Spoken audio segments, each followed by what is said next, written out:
The anime starts with our protagonist, Maki Maehara, walking down the hallway, reflecting on the things he's learned in life. In every classroom, it's the same story. There's always that group that lights up the whole place with their smiles, and then there are those who keep to themselves, isolated, like him. Then we go back in time to where it all began. It's the first day of school, and Maki isn't excited at all, because he just hates spring. The teacher arrives, introduces herself as Miki Saga, and says she'll be with the class throughout the year. Everyone applauds, and she looks super happy. Meanwhile, Maki is lost in thought, thinking it's just another school year, leaving behind the goodbyes of March and starting the new encounters of April. In the middle of his daydreaming, the teacher hands out a questionnaire to each student, saying she wants to get to know everyone. Here's the thing. This is exactly what Maki hates most about this time of year. With no way out, he fills out the sheet. Then the teacher picks a random paper, and guess what? It's Maki's. He has that involuntary reaction because of his ridiculous bad luck at being picked first, but he stands up anyway. Miki reads his form and comments that he came from Matsubara Middle School, asking if he's not from around here. Low on energy, Maki explains that he moved here last winter because of family reasons. The teacher notices that for hobbies, he wrote video games, and for likes, nothing in particular. So she tries to keep the conversation going by asking what he does on weekends. With no way out, he says that his mom works on Fridays, so he has the house all to himself, orders pizza, drinks cola, plays games on the big TV, and checks out some stuff on the computer. Good life. The teacher asks if there's anything else. When he says he watches movies, she wants to know what kind. He answers that he likes shark movies, crocodile movies, and some low-budget ones. Making it clear that's his taste and wanting to end the questioning, he sits down right away. Not wanting to drag things out, the teacher moves on to the next card and calls on the student with the last name Amami. With contagious energy, the girl introduces herself as Yu Amami, explains that her name is written with the characters for sky, sea, and sunset, and wishes everyone a great year. Miki compliments her hair, and Yu explains that her grandmother is a foreigner, and everyone says she looks just like her grandmother did when she was young. The teacher reads that she came from Tachibana Girls' School, which has its own high school, and gets curious. Yu explained that she wanted to try a co-ed school after so much time only with girls. Right after, she pulls her friend up to introduce herself. With the teacher's permission, she says her name is Umi Asano. She came from the same school, was surprised they ended up in the same class, and to be honest, she's already tired of her friend always asking people to look after her. Yu jumps up to hug Umi, complaining that she's so mean, almost looking like an abandoned puppy. While the two of them are goofing around up front, classmates whisper that they're really lucky to have the two of them there. Maki already figures the whole class is going to revolve around them, but he doesn't even care. And so, after the worst first impression ever, Maki keeps spending his days in solitude, while the two of them enjoy everything with the rest of the class. Even so, he thinks he's already used to being alone. Deep down, he wouldn't mind joking around with friends after class, but he convinces himself that he does just fine without friendships. During break another day, Yu tells Umi that they survived another week, proud that she only fell asleep twice. Umi reminds her that sleeping in class isn't exactly something to brag about. While they're talking, some guys near Maki comment that Yu is an angel on Earth and that Umi isn't far behind. At that moment, Umi shows her a movie on her phone that she wants to see. Yu puts on a poker face and tries to hide that she thinks the idea is kinda boring. Umi says it's fine, she was gonna watch it alone anyway. Yu insists on watching it together and asks which platform it's on. Umi explains that it's not available anywhere because it's super indie. They agree to meet up the next day. Right at that moment, Maki walks by and happens to see the phone screen, finding out about the movie. As he leaves, he mutters under his breath that she has good taste. Later, while walking down the street and seeing some guys laughing together, he blurts out the word friend without realizing it. He shakes his head and keeps walking. He goes into a video store he loves and heads straight for the classic section. When he's about to grab the movie, he steps back after noticing someone else reaching for the same tape and apologizes. The person pouts. It's Umi, complaining that she was standing next to him for ages and he didn't even notice. She asks if this is the first time they've talked, even though they're in the same class. Maki agrees, but remembers the conversation and asks about her plans. Umi realizes he overheard and lightly scolds him, saying it's rude to eavesdrop on others. Maki gets nervous and apologizes, which makes her smile. She explains that they were talking loudly and apologizes for the noise. Then she admits that the story she told Yu was only half true. Her real goal was to talk to him. Feel the vibe. Maki is caught off guard. She shows him a real introduction form where she wrote that she loves cola and fizzy drinks, that she found her soulmate, and that she'd love to be his friend. She explains that this time she filled it out for real just like he did on the first day. Without wasting any time, she asks him for a movie recommendation. Maki thinks for a moment and picks Piranha Shark. Umi laughs at the cover, saying it doesn't make any sense. Then she talks about Kung Fu Shark, honestly saying the movie's so bad it's actually good. Maki agrees. That's exactly the point. And that's how the two of them became secret friends. Back in the hallway, this is when he gets Umi's message, asking if they can meet up. And he says yes. Later, Umi arrives at his apartment. Maki lets her know he already ordered the food. When he shows her the cola and fries, she asks about the main dish. As if they were totally in sync, Umi starts saying it with him, word for word. Teriyaki chicken with garlic, angel, and demon cheese, double cheese, extra mayo, and triple garlic. Maki's impressed, and when she flashes a teasing smile, he tells her she has great taste. Who wouldn't want that kind of connection? They make a toast to the end of the week. Umi asks what game they're playing today. Maki says he woke up feeling competitive and picked a shooting game. She warns him she's gonna crush him, but he reminds her she lost 10-0 last week. She swears she practiced at home. After a while, Umi is struggling with the controls while Maki plays super relaxed with a little grin, winning as always. In the end, Umi almost punches the floor, but he grabs her hand because of the neighbors. Frustrated, she demands to switch games. When night falls, she says she has to go. Suddenly, his gaze locks onto her. Umi notices and jokes, asking if he liked what he saw, covers herself up, and starts calling him a pervert. He explains that he was just surprised that she's so skinny, even though she eats so much. She fires back that it's because she works out, and teases him that with his little belly, he has no room to talk. She pinches his stomach, discovers his weak spot, and goes on the attack. After teasing him a lot, she grabs her things and heads to the door. She comments that it's only the third time they've met, but she can hardly believe how well they get along. Maki agrees, but says it only happened because she made the weird decision to start a conversation. She fires back that he's even weirder for inviting a girl he just met over to his place. Changing the subject, she lets him know that next week they're going out. A few seconds later, it finally sinks in for Maki. Going out means actually going outside. He runs into the hallway and she confirms shopping, eating out, arcade. She explains that she feels guilty for always causing trouble, so she's going to be his guide to the outside world. He asks if it's just going to be the two of them. She says, of course, since no one knows they're friends.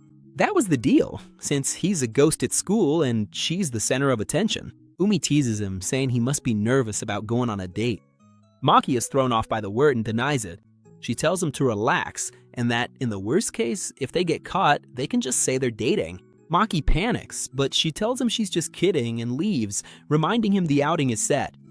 Later, Maki tells his mom, who can't believe what she's hearing, and asks him to repeat it. He explains that he's going out with someone on Friday and wants his allowance in advance.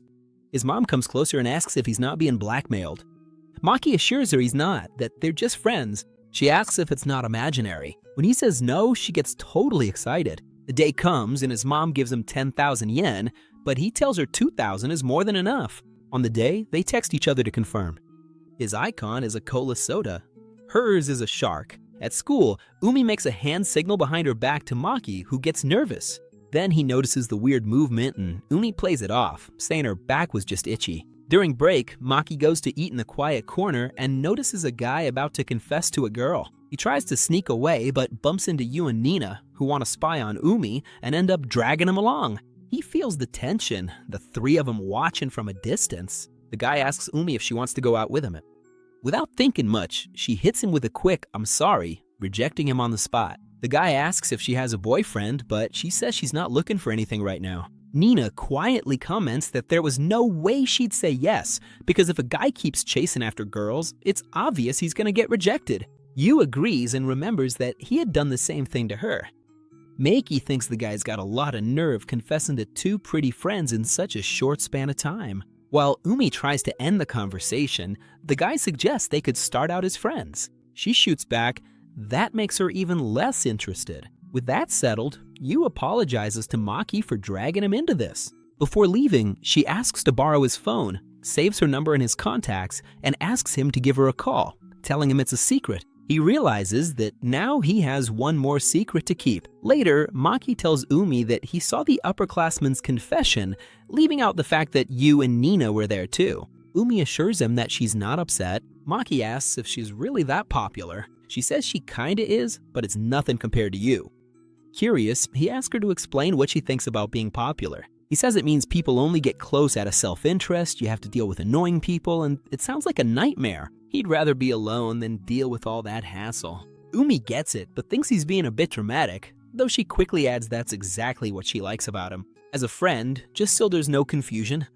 Maki replies that she's not bad as a friend either. She fires back that if it weren't for her, he'd be in a bad spot. He shoots back that without him, she wouldn't have anyone to talk to about her nerdy interests. That sparks their competitive spirit, and they grab the controllers for another match. The week goes by until Friday, the day of the trip, finally arrives.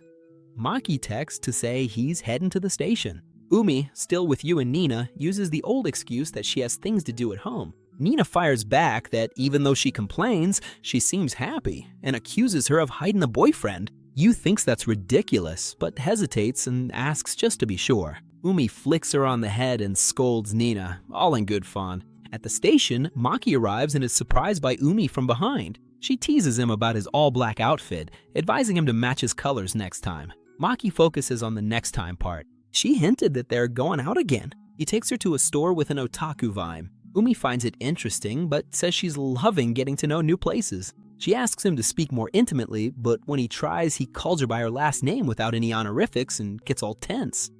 Umi pouts because he didn't use her first name. He suggests they switch to first names, but uses the excuse that they're not that close yet. Not wanting to lose, she threatens to drag him to the adults-only section. With the win in the bag, they go eat at a fast food place, where Umi recommends an anthology called Shark Angels. Maki gets interested and asks if he can make plans with her every week. She realizes he's worried about Yu and Nina and assures them that she meets up with them on the other days. At that moment, some girls recognize Umi as the one who turned down the upperclassmen and start saying she's not all that. Umi gets upset, grabs a French fry, and in a sweet tone asks Maki to open his mouth, pretending they're a couple. She purposely speaks loudly and kicks him under the table so he'll play along. The girls decide it must just be someone who looks like her, because the popular girl would never go out with that guy. Umi stands up angrily because they talked about him like that, but Maki asks her to let it go, saying what matters is that she really knows him. She sits down still mad and asks if they can go to the arcade, where they have a blast. After a while, Maki suggests it's time to go. He says he's going to the bathroom first. Alone, he thinks about how strange all of this is. He never imagined he'd go out with Umi, but he thinks it was worth it and feels happy. Right then, he's caught off guard when Yu shows up with Nina and some other guys from school. Nina doesn't recognize Maki without his uniform. Yu asks if he's with someone. He says yes, and at that moment his phone rings. Umi hears the whole conversation. Yu is happy and invites him to hang out with the group. Nina tries to warn Yu not to pressure Maki, but in her innocence, Yu thinks the more people, the better. Nina doesn't see it that way. And Yu bluntly asks if she doesn't like Maki, leaving Nina with no way out. Maki understands why Umi prefers to go out with just him on Fridays. Staying calm, he turns down the invitation and explains that some people just aren't made for groups. They force themselves to keep up and end up exhausted. He knows, because he's like that. Realizing he said too much, he sums it up by saying he already has plans with a friend and leaves, leaving Yu speechless. When he meets up with Umi, she thanks him for saving her. Then he decides to open up his heart. He says that about a year ago, he dove into nerdy stuff. She was always the leader, the one who kept the group together. That's what happens when you're pretty and smart. But it didn't take long for her to realize that people stopped thanking her and started thinking it was just her responsibility. The pressure built up until she felt like she was going to lose her mind, and she found refuge in her hobbies, wanting a friend to share them with. Maki says she should have spoken up sooner. She agrees, but points out that she had never really been friends with the boy before. She apologizes for the confusion earlier that day and says she's going to talk to Yu, who texted her worried that she might have upset him. Maki feels like he's the one who should be apologizing, but Umi tells him to relax. That's what friends are for. That brings Maki a huge sense of peace. She starts gently running her fingers through his hair, and when he falls asleep, she takes the chance to thank him once again. The next day, Yu goes straight to Maki and bows to apologize for bothering him. That gets the whole class's attention. Maki tells her she's forgiven and that he knows she meant well. Happy, she asks if he has time later because she wants to talk. He agrees, but when she loudly asks if he hasn't changed his number, the whole class stops. Now everyone knows he has the contact info of the popular Uamami. Maki quietly reminds her it was supposed to be a secret. It finally clicks for her, and she says goodbye like a robot, stiffly walking back to her seat. He gets a message from Umi with a giant OK sticker. After class, Yu explains that she was nervous about being alone with the boy, so that's why Umi's tagging along. She assures him that Umi is great at keeping secrets. As they enter the theater, Umi cheerfully says it's nice to meet him, and Maki follows suit. The two of them comment that Nina is following them again and take off running, dragging Maki by the hand. Nina jumps out from her hiding spot, yelling at them to stop, but Umi yells back, calling her a paparazzi. In the middle of all the running, Maki mentions that Umi seems to be having fun, and even though she says it's just his imagination, she never lets go of his hand. Once they lose Nina, Maki suggests they go to his place. Umi scolds him, saying he can't just invite a girl he barely knows over like that, pretending to be outraged. In the end, they go there anyway. Umi says they're there to talk about what happened, but first, with a scary smile, she asks how the two of them have each other's numbers. With no way out, they tell the truth. Umi flicks each of them on the forehead as punishment and tells him to get straight to the point. Yu bows to Maki, apologizing for ignoring him the other day. Maki takes the opportunity to apologize for what he said when he was leaving, explaining that he gets withdrawn in large groups. Yu concludes that he must really like that friend, making both of them blush on the inside. To break the tension, Umi says that everything's settled. But before leaving, Yu reaches out her hand and asks if he'd like to be her friend. Maki and Umi are caught off guard, but Yu keeps that innocent and kind essence that's her trademark. And that's how episode 2 comes to an end. That was the end of the episode. Comment part 3, so I know you made it this far and want to see how this drama unfolds. I'll give your comment a heart. Subscribe and turn on notifications so you don't miss the next episode, because the hype is just getting started. Without further ado, Rebobina says goodbye and see you next time. The next day, our protagonist shows up at school with his usual vibe. Chill, keeping to himself, try not to draw any attention. But as soon as Yu spots him, she calls out his name in front of everyone, walks right up to him, and says, "Wow, it's a beautiful day today, isn't it?" Talk about an awkward moment. Our guy even tries to play alone, but then Nina shows up wanting to know if the Maki you mentioned is actually Maehara. And to you, that's obvious, right? She even teases Nina, asking if she doesn't know her own classmate's name. Nina tries to explain that it's not like that, but Yu quickly cuts her off, saying they just made up, that's all. It sounds cute, but the problem is the whole class freaks out when they hear that. The more clueless folks already start coming up with theories that he's blackmailing the girl somehow. And that's why I said things went off the rails. Now, Nina is dying of curiosity to know what they were up to yesterday when they disappeared together. Meanwhile, the sweet Umi sends a message to the main guy apologizing for her friend's unfiltered behavior, and later something interesting happens. The three of them end up having lunch together, kind of by accident. Yu is super excited, and Umi liked the place too, since it's really private and cute. And it makes sense, since this is the hideout where the main guy usually eats alone. He never imagined he'd be there sharing a table with the two of them. Turns out, right at recess, Yu came up to him and asked if they could have lunch together, which got the whole class buzzing again. The guys were dying of jealousy and kept staring at the poor main guy with some pretty nasty looks. Umi even tried to warn her friend that she was being a bit too forward. But Yu isn't mean, she's just kind of clueless. She thinks that since he doesn't like crowds, just hanging out with them would be more comfortable for him. In her innocence, she doesn't see any problem with it, which is only partly true. Umi asks what Maki thinks about all this, and he admits that he also gets a little nervous about the situation.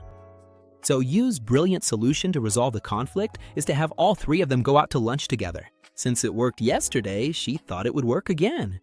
And since the main guy is starting to trust Umi, he ended up agreeing. And that's how this unlikely trio ended up there.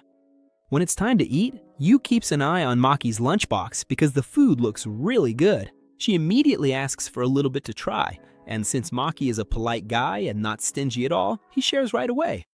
She's impressed by his cooking skills, and he explains that he always cooks because his mom works too much.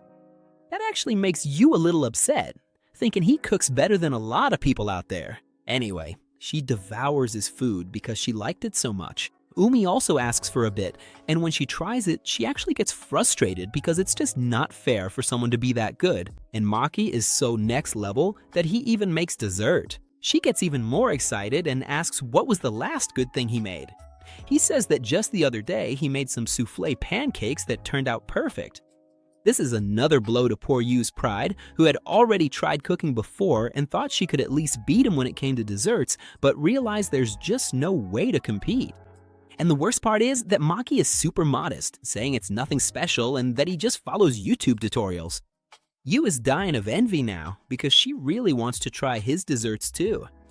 With all his kindness, the protagonist says that if she wants it so much, he can make something for her any day. The girl lights up instantly. She doesn't want to waste any time and immediately asks if she can go to his house today. The protagonist thinks that's fine, and Yu is already planning to bring Umi along too. After that, she quickly heads out to buy something to drink, and while they're alone, Umi comments that her friend really is an amazing person, something Maki had already noticed, but that she's always on full blast. She's so innocent, it's like she's a little puppy. But taking advantage of the moment, Umi gets serious and asks if he isn't getting a lot of criticism because of her. She doesn't mean any harm, but she knows that a mommy doesn't care at all about what others think, which is one of her best qualities, but it ends up affecting those around her. The protagonist says he doesn't mind because he's already used to it. Besides, it's not like they're chasing after him, and he doubts it'll go any further than that. But Umi explains that if any problem comes up, she wants him to let her know. After all, whether he likes it or not, they're talking about a mommy, the hottest girl in the class. Hearing that makes the protagonist a bit thoughtful, but he knows it's true. No one gave it an official title, but it's become an unspoken rule. A mommy is number one, and the second most beautiful is our dear Umi. Even so, he tries to say that's just nonsense, and nobody takes it seriously. But from Umi's point of view, it's a fact. Yu has always been the prettiest, both inside and out. The protagonist was about to say something, but she cuts him off, saying that soon enough he'll end up liking her too. At that moment, Yu comes back and starts chatting with her friend, but the protagonist is left there, mulling over what he just heard and starting to realize a few things. And to wrap things up, we get to see an interesting scene. Nina takes advantage of the girls being alone while changing for PE class and asks Yu where this sudden interest in our protagonist came from. Her explanation is pretty simple. He's just a really good guy, he has his own opinions, and he looks people in the eye when he talks. Something Umi does a lot too, which is why she felt comfortable around him. Time goes by and soon they're already at our protagonist's house after class. He makes the dessert he promised, and honestly, the guy's a real pro, cause both girls clean their plates. That left Yu feeling a little down, because she knows that even if she followed the recipe step by step, she still wouldn't get results like his. Umi burst out laughing, saying her friend never pays attention to the details, but Yu didn't let it slide and reminded her that Umi isn't exactly a role model either. Last Valentine's Day, she tried to make chocolate and ended up with something that looked like burnt charcoal, which she called a cookie. The protagonist found it interesting, and they explained that at their old school, the girls used to exchange chocolates with each other, and it was a blast. Then Maki remembered that they went to Tachibana school together, which is the fanciest one in the area. He thought it was a little odd that they both transferred together to a regular school, but decided not to ask about it now and just enjoy the moment playing video games. And wouldn't you know it, Yu is a beast at games. She totally wiped the floor with Umi and even our protagonist. Maki was blown away and asked her for some tips on how she pulled off certain moves, and Yu, being super helpful, got really close to him to show him. Meanwhile, Umi just watched the whole scene with that look like she was analyzing everything. As they were about to leave, Yu remembered she forgot to invite Maki out too, since he paid for the snacks and she wanted to return the favor by taking him out to eat, since cooking isn't really her thing. But Umi immediately said, this time she's not coming along. Yu thought it was unfair, but Umi insisted that the two of them would do just fine on their own. It's obvious that Yu wants to get closer to Maki, so much so that she calls him right after to ask if he wants to go out on Friday. But our boy surprises her and says he already has plans with someone else. I'm so proud of my boy. As soon as Umi hears this, she pretends she forgot her phone and runs back to Maki's house. She gets there completely out of breath and just stares at him. The main character asks if she forgot something, and her reaction is to pinch his nose and say they'll see each other tomorrow. Then she runs off, leaving the poor guy totally confused. The next day, the two of them are hanging out, like always, talking about things they like. Maki bought the latest volume of a manga she loves, and Umi immediately got all excited, wanting to know where he hid it. He tried to say that he hadn't even read it yet, but for her, that's not a problem. The plan is for them to read it together. They go to his room, dive into the story, and go through a whirlwind of emotions. The manga was intense. It seemed like everything was going to go wrong, but in the end, everything turned out fine. Umi liked it so much that she decided to read it again and spent the whole day there with him. The main guy, tired from so much reading, decided to make some coffee to wake up. He was gonna ask if she wanted some, but saw that the girl had already crashed and fallen asleep. He thought it was funny how she trusts him enough to relax like that, but sleep got to him too, and they both ended up falling asleep right there.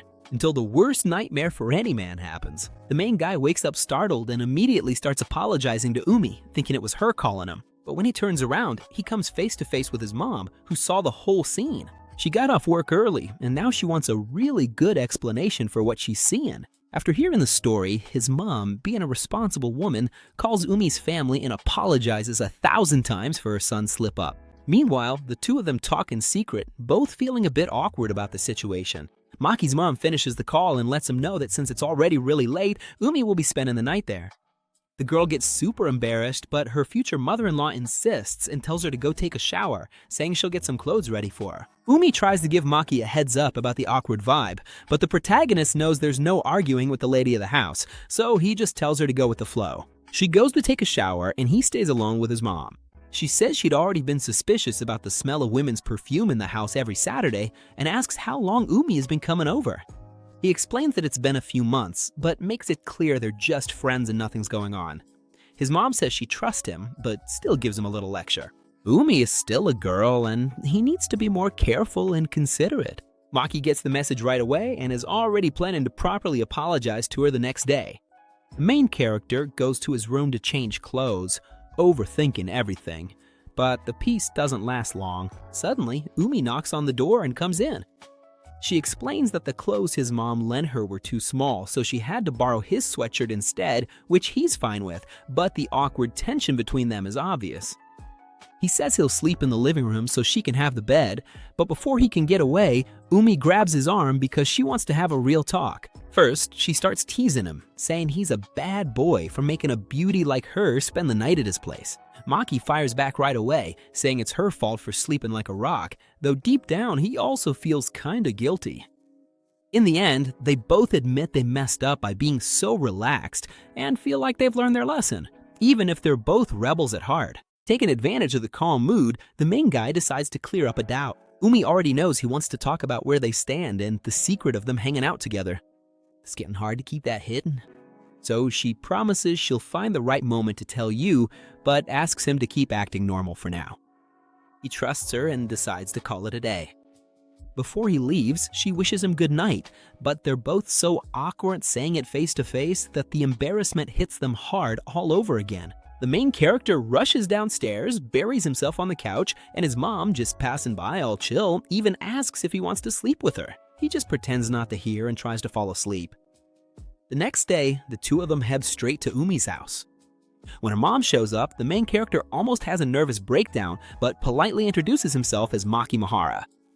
Miss Sora Sanage, a good-humored woman in her 40s, introduces herself too and immediately scolds her daughter. She says she doesn't mind her having fun, but she wants to know where she is and who she's with, so she doesn't have to worry. The two of them apologize and promise to be more careful. Then the serious mood ends and Sora starts the interrogation. How did he become friends with her daughter? Maki turns bright red while she bombards the poor guy with questions. She says her daughter's all mysterious and that, as a mother, she just wants to know how the girl managed to get her first boyfriend. Umi freaks out right away, says it's none of her business, and insists for the 1,000th time that they're not dating. She even warns Maki not to encourage the old witch and goes to get some fruit for them to eat. Her mom still teases her, saying her daughter is way too clumsy to cut fruit, but takes advantage of Umi leaving to ask a serious favor, for Maki to take good care of her daughter. Even with her quirky ways, she's a good person. Maki gives that smile and says he already knows that. Sora gets all happy and gives him the green light, saying that if they want to have a sleepover, they can do it at her house too. That way she can keep an eye on things and feel more at ease. Umi comes running back, cuts off her mom's conversation and tries to shut her up, but her mom keeps teasing her like she's a little kid. Time passes, and back at school, the teacher announces that she needs 2 volunteers to organize the sports festival. Nobody wants the headache, obviously, so the solution is to draw lots. And sure enough, the protagonist draws the lucky slip and becomes the boys' representative. The mood sours because some students start laughing at the girl who gets picked with him, saying she'll have to babysit the guy since he can't even speak in public. Nina is furious at the lack of respect, knowing they're only doing this because you showed interest in him. Umi's practically foaming at the mouth with anger. Maki saw this coming, and the other girls are dodging responsibility just so they don't have to be near him and become the target of gossip. He tries to keep his cool, but of course those jokes sting. But right in the middle of all this tension, Yu herself stands up, asks the teacher for permission, and says loud enough for the whole class to hear, "Does everyone here hate Maehara or what?" The silence is immediate. I just want to understand why they always do the same thing. Either they ignore the guy or they exclude him, which honestly makes no sense since the main character didn't do anything wrong. But it's a good thing you spoke up because the teacher wasn't doing anything. Taking advantage of being right next to him, she asks if she can volunteer to do the project with her friend. And the teacher says that's fine as long as he agrees too. But the group didn't notice one detail. Yumi was also picking one of the papers. And guess what? She picked the winning one. She herself tells the teacher that it's only fair for the person who drew the paper to do the project. Besides, she has plenty of free time and actually wants to do it. Yu tries to say that she wanted to work with him, but Yumi asks her to calm down. She understands that her friend is upset about the way they treat the main character. The whole class feels the weight of the scolding, but honestly, I think they deserved it. Yu tries to apologize to Yumi, but her friend tells her to apologize to the class and to the main character. And that's exactly what she does. In the end, the decision is made. The main character and Yumi are going to work together, and he asks for the class's support. When the two of them are together, our main character tells Yumi how amazing she was for doing that. She agrees that she was, of course, but admits that Yu was even more amazing. Yu stood up to everyone without beating around the bush and didn't care at all if it ruined the mood. For Yumi, it's amazing that her friend can get so worked up to defend someone. And she's sure that even the main character was shaken when he heard Yu talk like that. To be honest, Yumi says she could never do something like that because she always prioritizes keeping a good atmosphere among everyone. But right at that moment, say the student council president shows up and the conversation ends there. But our main character just can't stop thinking that Yumi seemed kinda down. He thinks it's his fault for causing all this trouble. But instead of feeling sorry for himself, he decides the best thing to do is to give it his all and try even harder. After class, Yumi runs into Yu, who was there waiting for her. And the reason? Just to say thank you. Yu knows that if her friend hadn't stepped in, she definitely would have said much worse things. Yumi gives her a friendly scolding, agreeing that's true, but also says she's the one who should be thankful. Yu doesn't get why, and Yumi explains that usually the whole class gets along, but deep down it's because the two of them stood up for their friend. For Yu, either way, her friend showed up like a knight in shining armor, and that brings back a lot of memories from when they were kids. The next day, things change. We see Yumi telling the class that they need to make a decorative object, which nobody likes, since everyone was hoping to set up a cafe instead. Yumi understands their frustration, but she throws out some bait. If they really put effort into the project, maybe the girls will do cosplay. Just imagining how beautiful they'd look gets the whole class super excited. But hold on, when Yumi says the girls, she only means Yu and Nina. She herself isn't going to wear anything because her role is to be the producer, and her only job is to make the most of their talents so their class will be the best of all. She asks our protagonist if he agrees with the plan. He, of course, has absolutely no idea how to answer, but Yumi also wants to know if anyone has any suggestions. Silence takes over. No one, absolutely no one, has an idea. That's when our protagonist takes the first step. He raises his hand and says he has a proposal. The guy is dying of embarrassment, gathers all the courage he has, but at least he speaks up. His idea? Making mosaics out of empty cans. When class ends, he goes to talk to Yumi, completely exhausted. Making a suggestion in front of the whole class drained years off his life, but he feels relieved to have Yumi by his side. He even comments that if it had been with someone like Yu, he definitely would have been way more nervous. Yumi agrees and says he should thank his own luck, but then decides to tell the truth. Feel the drama? She lied. That day of the drawing, she didn't actually pick the winning slip to be his partner. She just pretended she did, and since no one questioned it, the plan worked. Yumi thinks he's gonna scold her for doing something wrong, but he says the opposite. The main character admits that he saw everyone treating that drawing like it was some kind of punishment. That's why, out of everyone there, he's glad she got the spot. And that makes the girls super happy. From then on, the class gets to work on the project.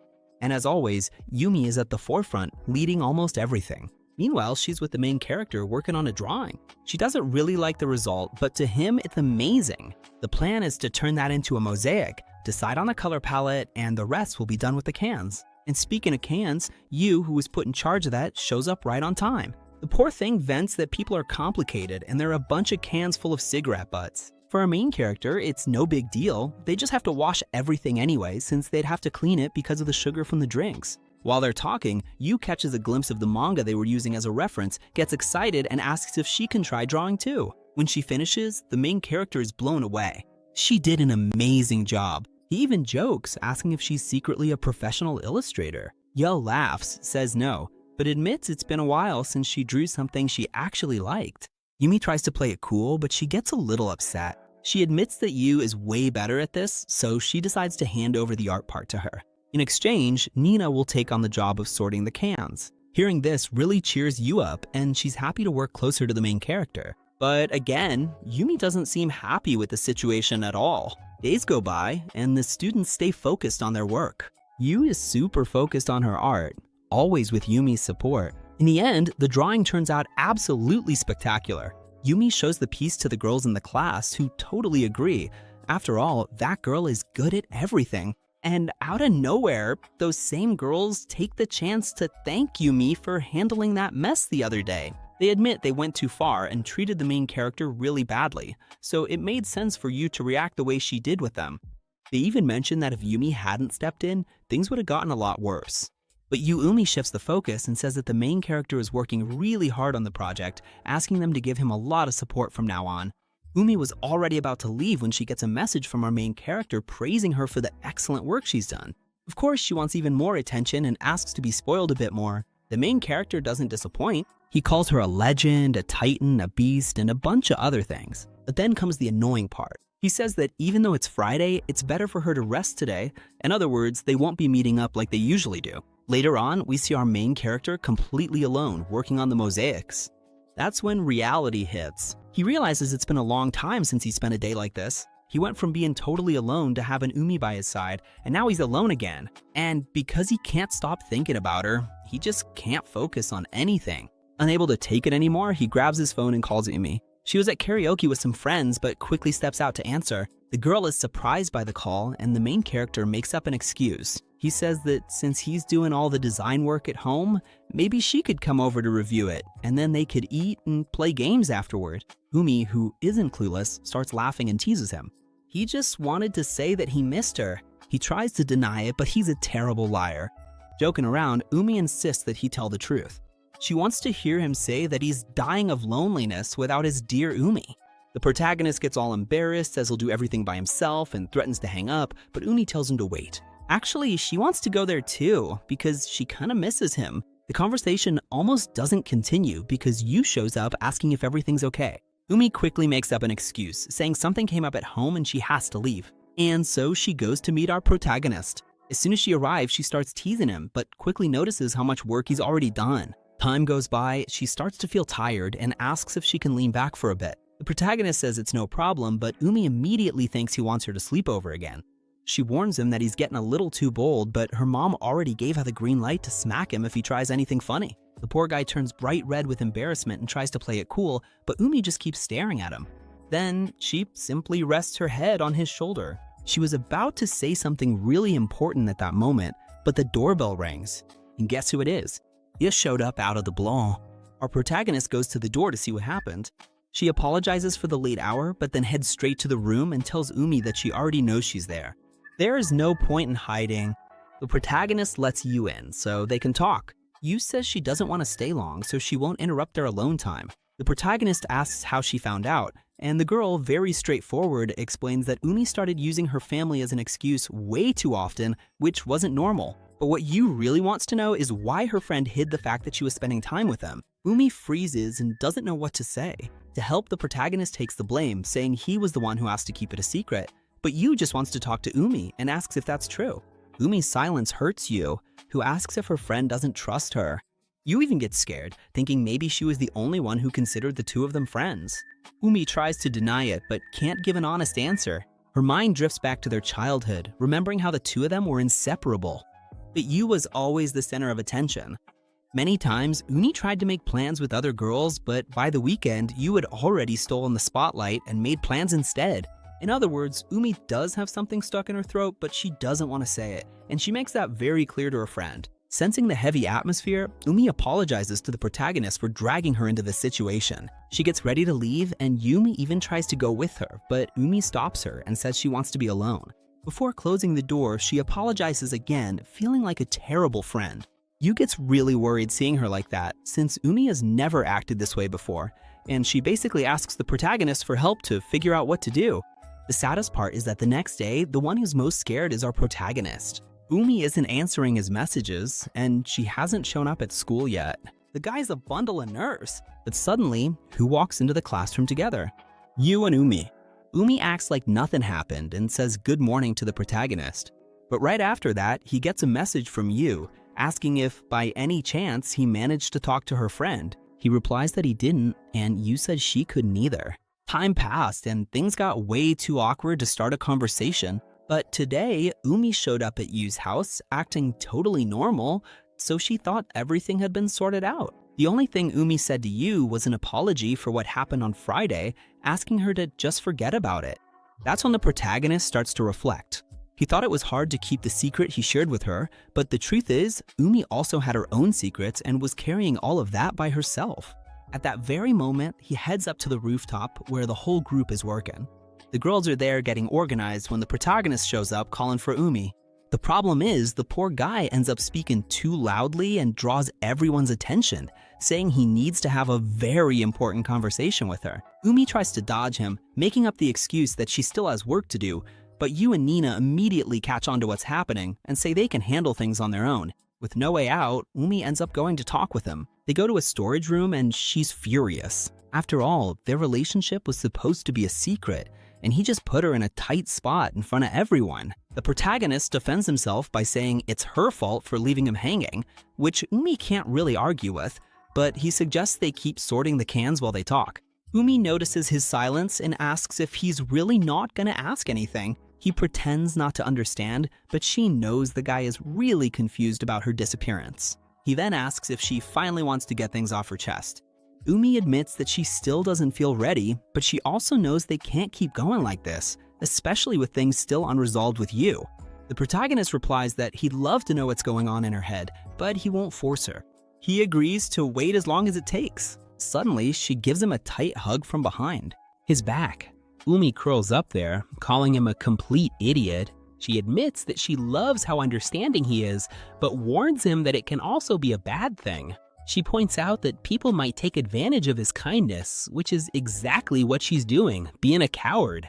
The protagonist tries to turn around to look at her, but she stops him right away. Looking at her face is off limits right now. The girl's dying of embarrassment, but even so, she asks if he'd be willing to listen to her story until the end, but only after the cultural festival.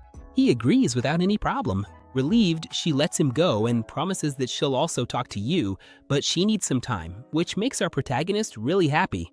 And so, the day of the festival arrives. The school is packed, with lots of people going back and forth having fun. That decorative mosaic our protagonist and the others made turned out amazing. It's huge and catches everyone's attention. His classmates are really happy that he came up with the idea. When the two of them finally get a moment alone, he asks her for a favor. No pressure, but he wonders if he can hold her hand, saying she looks like she's cold. Umi realizes he's just trying to cheer her up, and thinking it's a pretty bold move, she gives in, holds his hand, and thanks him, saying she feels calmer now. But right at that moment, the door opens. It's Yu, accompanied by two friends. Luckily, she didn't see them holding hands. She just calls the girls over to come closer. The protagonist doesn't know them, so Yu introduces them as friends from elementary school. However, Umi recognizes them right away. She tells Yu that they're her friends and has the courage to ask the girls directly if they ever considered her a friend too. The two of them just look away in silence. Umi realizes that the confrontation she had been putting off will have to happen sooner than she expected. The atmosphere gets tense. She asks both Yu and the protagonist to listen real carefully because she's about to tell the whole truth about her inferiority complex. Back in the day, we see our dear Umi together with these two girls when they were still little. They were giving Umi a hand so she could become student council president, but suddenly she noticed Yu off in the distance. Umi stared intently, really curious, and asked her friends to wait because she had something to take care of. That's when she approached for the first time and introduced herself as Sanagi Umi. Little Yu was really shy, but she introduced herself too. With all her innocence, Umi asked why she always walked home alone after class, or if she didn't have any friends to keep her company. Hearing that really got to little Yu. She admitted that everyone avoided her at her old school, mostly because of her hair and eye color. She ended up all alone because she was terrified the same thing would happen again now. Umi immediately understood where she was coming from and reached out her hand, saying that from that moment on, the two of them would go to class together. That's how they became best friends, and where this whole story began. It was Umi who gave Yu that little push to introduce herself to her two friends. As soon as they laid eyes on Yu, they were charmed, especially since she's really beautiful. Thanks to Umi's support, Yu started to feel much more confident. After that, she came out of that shell she was used to and started lighting up everyone around her with her beautiful smile. Everything was going really well up to that point, but then Umi realized things were about to change. Something started to feel off when they entered elementary school because Yu and Umi ended up in the same class. Yula was over the moon with happiness, but she also felt bad about being separated from Sine and Manaka. Even so, Yu encouraged the girls to keep having lunch together. That just made her friends laugh because Yu wouldn't leave Umi's side for anything. At this rate, the new kids would end up laughing at him. Yu was about to start worrying about meeting new people, but Umi told her to just be herself, plain and simple. With that, she introduced herself to the class and won over all the girls' hearts. Meanwhile, Umi just watched and thought that she could get that kind of attention too if she really had to. But the truth is, she doesn't like being the center of attention. She also overheard the girls in class saying how beautiful Umi was and that they'd even brag about being her friend. And those words would carry a lot more weight when they reached their third year. Both Umi and Yu made friends easily and got along great. The problem was, from a distance, there was already a group of girls judging Umi. Since Yu was always standing out, Umi started to seem really overshadowed next to her. The girls would tease her, saying she was boring and couldn't understand why she hung out with someone like Yu. And it didn't stop there. Feel the drama of that day when Umi invited Sane, Monica, and Yu to hang out as a group. She had won 4 movie tickets and really wanted to have fun with her friends, but that's when the other two apologized and said they already had plans. Umi didn't want to invite just Yu because it would feel awkward to go out with only part of the group, so she decided to go alone. The real letdown came when she found out that Yu had actually gone out with the other 2 girls. Yuka felt bad because she also wanted to have fun with Umi, but according to the other girls, Umi couldn't go because she was focused on her studies and things like that. And Umi ended up overhearing all of this while hiding. According to the girl, this was just a summary of everything that happened up until high school. Obviously, Yu was shocked by this story and asks if that's why she decided to change schools. Umi replies that she only switched schools because the other one was too expensive, but that excuse didn't really fly. The truth is, she wanted to get away from that situation. Of course, Yu came along with her, and the girl thinks that's obvious. After all, she's her best friend. It's true that Sine and Manaka are also her friends, but the most important person has always been Umi. And Umi replies that this might be exactly the problem. She's really grateful for those words, but in the end, she was the only one who had to pay the price for all of this. Besides that, Umi says she talked to Sine and Monica at graduation. They just wanted to get closer to Yu, that's why they did what they did. The most interesting thing is that even though Yu is super popular everywhere, she only calls Umi her true friend. But unfortunately, other people's jealousy started to affect Umi. For example, all the girls who talk to her only do it to get close to Yu, nothing else. Then our protagonist realizes something and Umi confirms it. She just didn't want Yu to find out about any of this, because she was terrified of losing the only friend she worked so hard to make. Taking advantage of the moment, Umi asks Yu if she really likes her. For Yu, that's more than obvious. Ever since they met, she's been her best friend. Umi replies that she likes her a lot too, but at the same time and with the same intensity, she also hates her. Right after saying that, she runs off because she needs to clear her head. Yu even tries to ask her to wait, but there was nothing she could do. Maki then tells Yu that he's going after Umi because he also has a few things to settle with her. When he finds her, she's really sad, staring out the window. Maki teases her, saying that this dramatic pose doesn't suit her at all. Then he pulls up a chair to sit in front of her and says that she's amazing. He can't even believe she kept all of this to herself for so long. He knows it couldn't have been easy, so he tells her that her attitude is admirable. Of course, this touches Umi's heart and she agrees, saying it was a suffocating situation, so she wants him to admire her even more. That's when our protagonist starts pampering the girl. Meanwhile, Nina was casually heading up to the rooftop and ran right into those two girls from before. When she gets up there, she finds her friend deep in thought and asks what's going on. Yu replies that she's been doing a lot of thinking, which surprises Nina since that's not really like her. On the other hand, Umi's feeling terrible and tells herself that she's the worst person in the world right now. Maki asks if she hates herself or something like that, and she confirms it. She spent a long time doing to Yu the same thing that hurt her so much when it was done to her. She lied and kept her friendship with Maki a secret, leaving Yu completely out of it. That's why she's wondering what she should do now. According to our protagonist, taking a step back would be the best choice. And he's talking about his relationship with her. He knows very well that the two of them want to make up. And since that's going to take some time, he prefers that she give her full attention to Yu. But he only suggests that they stop hanging out together all the time, not that they stop being friends. They'll still run into each other at school and text every day. Besides, they'll still be together on the committee, so they can talk without anyone knowing anything. He kept talking and talking until Umi lost her patience and told him to shut up.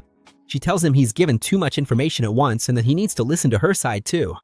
At that moment, she holds his hands and asks him to say what he's really feeling. She wants to know if he'll miss her if they stop seeing each other, which is pretty obvious for Maki. So Umi asks if he wants everything to stay the way it is. Our protagonist says yes, but he also wants her to make up with her friend. Umi thinks he's asking for too much, but she totally gets the situation. So she thanks him for being honest with her. Maki figures she already knows what she needs to do. Umi admits she still has her doubts, but even so, the two of them go hand in hand so she can talk to Yu. Yu comments that the two of them have gotten pretty close, and Umi agrees. She explains that even though it's a recent friendship, he's someone very important to her. Umi immediately wants to know if he's more important than she is, but Umi assures her that they're both equally important. No one is above anyone else. After that, she apologizes for having kept it a secret until now. That was exactly what Yu needed to hear because she was terrified. For a moment, she thought Umi didn't consider her a friend anymore. She opens up and says that Maki is way cooler and smarter than she is and that she thought she would be replaced. Umi apologizes again and says she never wanted her to feel that way, that she was just acting silly. Yu replies that she messed up too and gives her a big hug, saying she had no idea how much she had made her suffer. All of this happened because she became too dependent on Umi, and she takes the opportunity to apologize for that as well. Umi then says she was thinking about taking a break from her friendship with Maki so the two of them could be alone together. Yu turns to our protagonist and asks if he agrees with that. He replies that he just wants to respect Umi's decisions. This makes Yu realize that both Umi and Maki are just a couple of big dummies. Her friend apologizes but says she doesn't see any other way out of the situation. She wants them to be real friends, on equal footing, not just for show, and she doesn't want to hide anything from anyone anymore. So Yu says that if that's the case, there's no other option, but that she'd never accept an idea like that, not even dead. She asks Umi to really think it over because she feels sorry for Maki.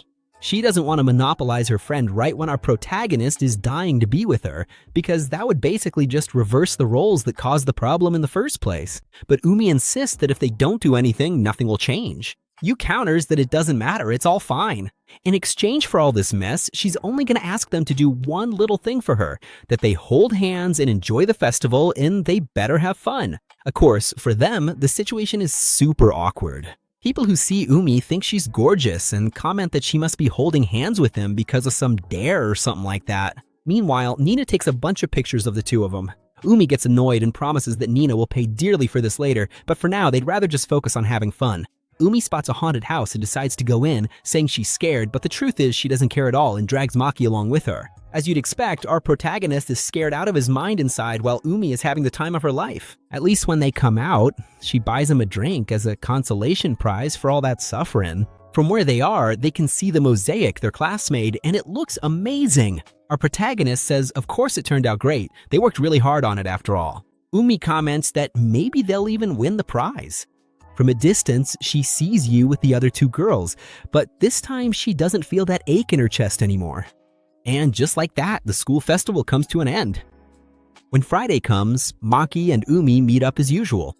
They try to act as natural as possible, just like every other time they get together, but there's one small detail. Yu is watching their every move. According to her, they don't need to pay attention to her since she's just a little ghost. That was her second demand. Besides making them walk hand in hand at the festival, Yoon wanted to see exactly what they got up to at these secret meetings. And obviously, they couldn't say no. That's why they're in this kinda awkward situation. But as soon as they turn on the video game and start playing, they completely forget that Yu is even there. They act just like they always do, arguing over anything and teasing each other mercilessly. Yu just watches and notices that, in fact, the two of them get along really well. When the match ends, Maki wins once again, and Umi is not happy about it at all. Our protagonist says she can ask for a rematch anytime and anywhere she wants, suggesting next week. But then they remember the situation they're in, and Umi, already a bit annoyed, goes to talk to Yu. Her friend asks if she has anything to say to the poor little ghost. Umi can only apologize again and admits that she has way too much fun with Maki. She knows she promised they wouldn't see each other so much, but admits she won't be able to handle it. So she asks if it's okay for the two of them to keep meeting on Fridays, like they've always done. Yu doesn't see any problem with that. The only thing she asks in return is that Umi spoils her a lot more than before. Then she gives her friend another big hug, saying that this way they'll also be able to talk about a lot more things. Umi thanks her and agrees right away. After that, Yu says that this little ghost here is gonna stop getting in the way. Umi even tries to go with her, but Yu says there's no need, that she can use the time to have fun with Maki, and even teases the boy by asking if he doesn't prefer it that way too. Our protagonist was about to be honest and say he was already tired and didn't mind, but Yu insists so much that they end up staying. When night falls, our protagonist sneezes. He tries to play it off by saying his nose is just itchy, but Umi immediately realizes he's not feeling well and tells him that if he's cold, he just needs to say so. She then grabs the blanket and has him come closer. He doesn't really get the idea at first, so Umi yells at him to come over so they can share the blanket. And with an invitation like that, how could he say no, right? Already under the blanket, Umi asks if she can stop calling him by his last name. She spent all this time doing that, but Yu didn't because she doesn't care about those rules. Maki, calling her Umi, says it's fine, which makes her super embarrassed. After all, that's not her last name either, and she ends up giving him a little smack because of it. Our protagonist is left totally confused. He just called her by her name, that's all. Umi lets him know that's just how she is, so he'd better get used to it. But then Maki looks deep into her eyes and a little shyly says that he usually doesn't say things like this because he gets embarrassed, but when she smiles like that, she looks like the most beautiful girl in the world. That confession catches Umi completely off guard, but instead of getting flustered, she fires back by asking if he actually likes her, leaving the poor guy totally speechless. When the date ends and they're saying goodbye, she brings up what they were talking about a few minutes earlier. They had left the conversation on a playful note, but she really wants to know if he likes her. Our protagonist tries to play dumb and asks in what way she means, but he can't handle the pressure and throws the question back at her, wanting to know if maybe she's the one who likes him. After all, asking a question like that can only mean one thing. Umi stops and really thinks about the situation because it's complicated. She feels like she can't just say she likes him because what she feels is way bigger than that. Feel divide. She gets closer, gives him a little kiss, and says she likes him a lot. And she even gives him a warning. If he wants a kiss on the lips, he's gonna have to confess his feelings to her first. With that, she goes inside, dying of embarrassment, leaving our protagonist completely frozen outside. Now we enter a dream that our protagonist is having. And look, it's a pretty bitter dream because he's listening to his mom and dad arguing. His mom gets really upset because her husband doesn't say a single word. And our protagonist doesn't understand why she's crying and so sad. At that moment, his dad just gets up and is about to leave, but before he goes, he gently pats the boy on the head, and just like that, he disappears, making Maki wake up from the dream. It's interesting, because Maki has been having the same dream over and over since he started high school, but after a while, he looks at the messages he exchanged with his mom on his phone and remembers what happened not long ago. That's why he thinks he understands the reason he's having these dreams now. To be honest, he also likes Umi and would love to tell her that as soon as possible, but he knows that feelings can disappear in the blink of an eye, since that's something he saw with his own eyes at home. He was really happy to find out how she felt, but he doesn't think he's able to be with Umi right now. And speaking of her, he gets a message from the girl asking if they can go to school together. Because of all this, Maki wants to work hard so that one day he can proudly say that Umi is his girlfriend. Later on, while they're walking, Umi kinda overhears what he says and assumes that he just wants to put off answering her confession because he sees her as a plan B, in other words, a second option. Maki tries to explain that it's not really like that, but he understands why she would see the situation that way and just apologizes. Umi says he really should feel bad, but she also understands that she is his first choice, so she doesn't want to argue too much and tells him he should be really happy to have such a good and understanding friend, since any other girl would have told him to get lost. Even so, he still feels pretty down, so she tries everything she can to make him feel better, since the boy said he wants to be worthy of her. Then, she notices that his lips are chopped and decides to lend him some of her lip balm. When she's done putting it on him, Maki obviously gets a little nervous. After all, it's something she uses every day. But Umi finds it hilarious that he's worried about something as silly as an indirect kiss. The poor guy can't hide his embarrassment, but for her it's no big deal because actually that lip balm is brand new. In fact, she gives him the lip balm as a gift so he can take good care of his lips. Our protagonist accepts it, but also feels awkward because she's really teasing him a lot. And as they keep walking, Umi gets even bolder and more playful, saying that when their relationship moves forward, then they'll be able to use the same one.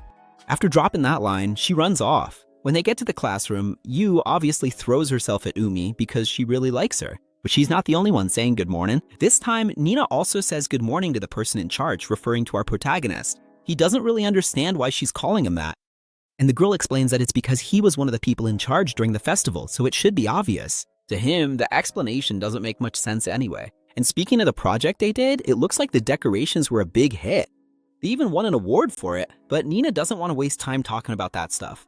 She gets straight to the point and asks if by any chance he's dating Umi. Right, then Umi shows up to try to get her friend to shut up.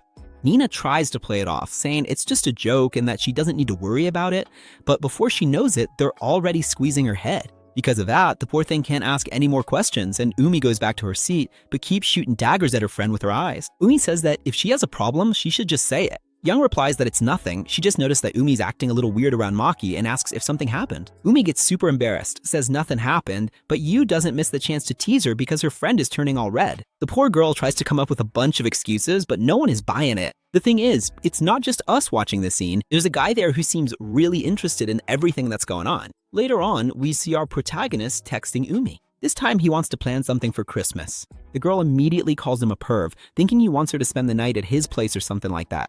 He admits that's kind of what he meant, but with no bad intentions. In the end, the idea doesn't go anywhere because she already has plans for that day. Putting that aside, we go back to focusing on Yu, who at that very moment is getting a confession from a boy. But in the middle of a conversation, she cuts him off and says she's sorry, but she already has plans with her friends, and even adds that there's already someone she likes. Nina and the others who were spying on the scene decide it's the perfect time to come over so they can get Yum out of there and make things less awkward. Besides, Yu already knew they were watching, so Nina and Umi just go over there. And speaking of plans, it looks like someone told Maki they're gonna rent a room at the Civic Center to throw a little party. The thing is, it's not just for them, they're inviting other schools too. To take part in this event, people had to sign up way in advance. Unfortunately, Maki wasn't friends with the girls back then, so he decided to skip the party altogether, a decision he really regrets these days. When he tells the girls about this, he gets pretty upset and says maybe there's still time to sign up, but the truth is it's already too late. Even so, he encourages the girls to go and have fun together, but before he can finish talking, Nina interrupts. She says she's not going to the party with the dynamic duo. She's going with her boyfriend, an older guy who confessed his feelings to her at the festival. Obviously, the girls are left speechless, especially because they found out about it so suddenly. And while they're all excitedly talking about the news, that same guy from before is watching everything from a distance again. It's actually kind of creepy, especially because right after that, he corners Maki. He comes up and asks if our protagonist knows who he is. Maki says yes, since they're classmates, and remembers that his name is Seki. Apparently, the guy came over saying he wanted to talk and dragged Maki over there. Our protagonist gets a little nervous, thinking he's about to get into trouble, but Seki says he'll get straight to the point. He admits that he only plays baseball, and before starting high school, he was never interested in having a girlfriend. But when he saw Yu at the entrance ceremony, his mind went blank. At first, he thought it would be enough just to watch her from afar, and that was it. But now Christmas is coming, the school year's about to end, and he doesn't even know if they'll be in the same class next year. Not wanting to waste any time, he directly asks if Maki can be his friend, and then asks Umi to introduce him to Yu. On top of that, he even wants Maki to invite him to the Christmas party with them. Basically, the guy was asking for a miracle in the form of favors. Our protagonist just stays quiet and then apologizes, saying that if he asks to do all that, he's gonna have to refuse. After turning him down, he asks if Seki needs anything else. The guy feels really bad, but he totally understands. After all, he asked for a bunch of things from someone he'd never even spoken to before. In Seki's mind, Maki must think he's totally clueless. Our protagonist says it's not really like that, but he's really sorry he can't help. Even though he's upset, Seki is super polite. He tells Maki not to worry, apologizes for creating an awkward situation, and thanks him for listening. He also admits that he was surprised by Maki. Since Maki is so quiet and reserved, he never imagined he'd have the guts to say no. That makes Seki respect him a little more. Maki thinks that's great, but he feels that if he compares himself to a certain person, he still has a lot to improve. Later, when he's walking back with Umi, she says she has pretty mixed feelings about the Christmas party. That's because among the participating schools is Tachibana, which is exactly where those other girls we've already met go to school. Poor Umi had no idea about that when she signed up. Maki totally understands how uncomfortable that must be for her. And since Umi already paid to go, there's not much she can do about it.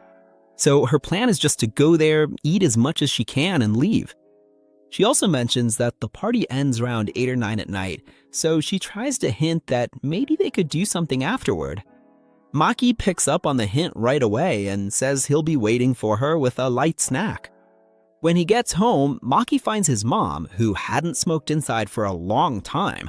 She immediately apologizes, but Maki doesn't really mind. He just asks if she has a lot of work. His mom says that this year's been pretty intense, but even so, it's still way better than last year in a lot of ways. Maki agrees and says the past is behind them. The scene reminds him that the last time he saw her smoking like that was about a year ago, right when the divorce papers with his dad started. But right now, he tries to be as supportive as possible. Pouring her some coffee, he asks if she's okay and tells her not to be so hard on herself. She replies that everything's fine, that she's just feeling the weight of the years catching up to her, but mentally she feels much better. Hearing that really warms Maki's heart. He also takes the opportunity to talk about the night of the 24th, but he's not the only one interested in that date, because not long after, Yu shows up super excited, asking if she can go to our protagonist's Christmas party too. Umi deeply regrets it, because not long ago she had told her friend that she already had plans after the official party and wouldn't be able to go home with her. But Yu only picked up on the part about having plans at night and immediately asked if it was with Maki. Yu thinks that's the cutest thing ever, saying they're such a lovey-dovey couple. Umi, totally embarrassed, fires back, saying they're not even dating yet.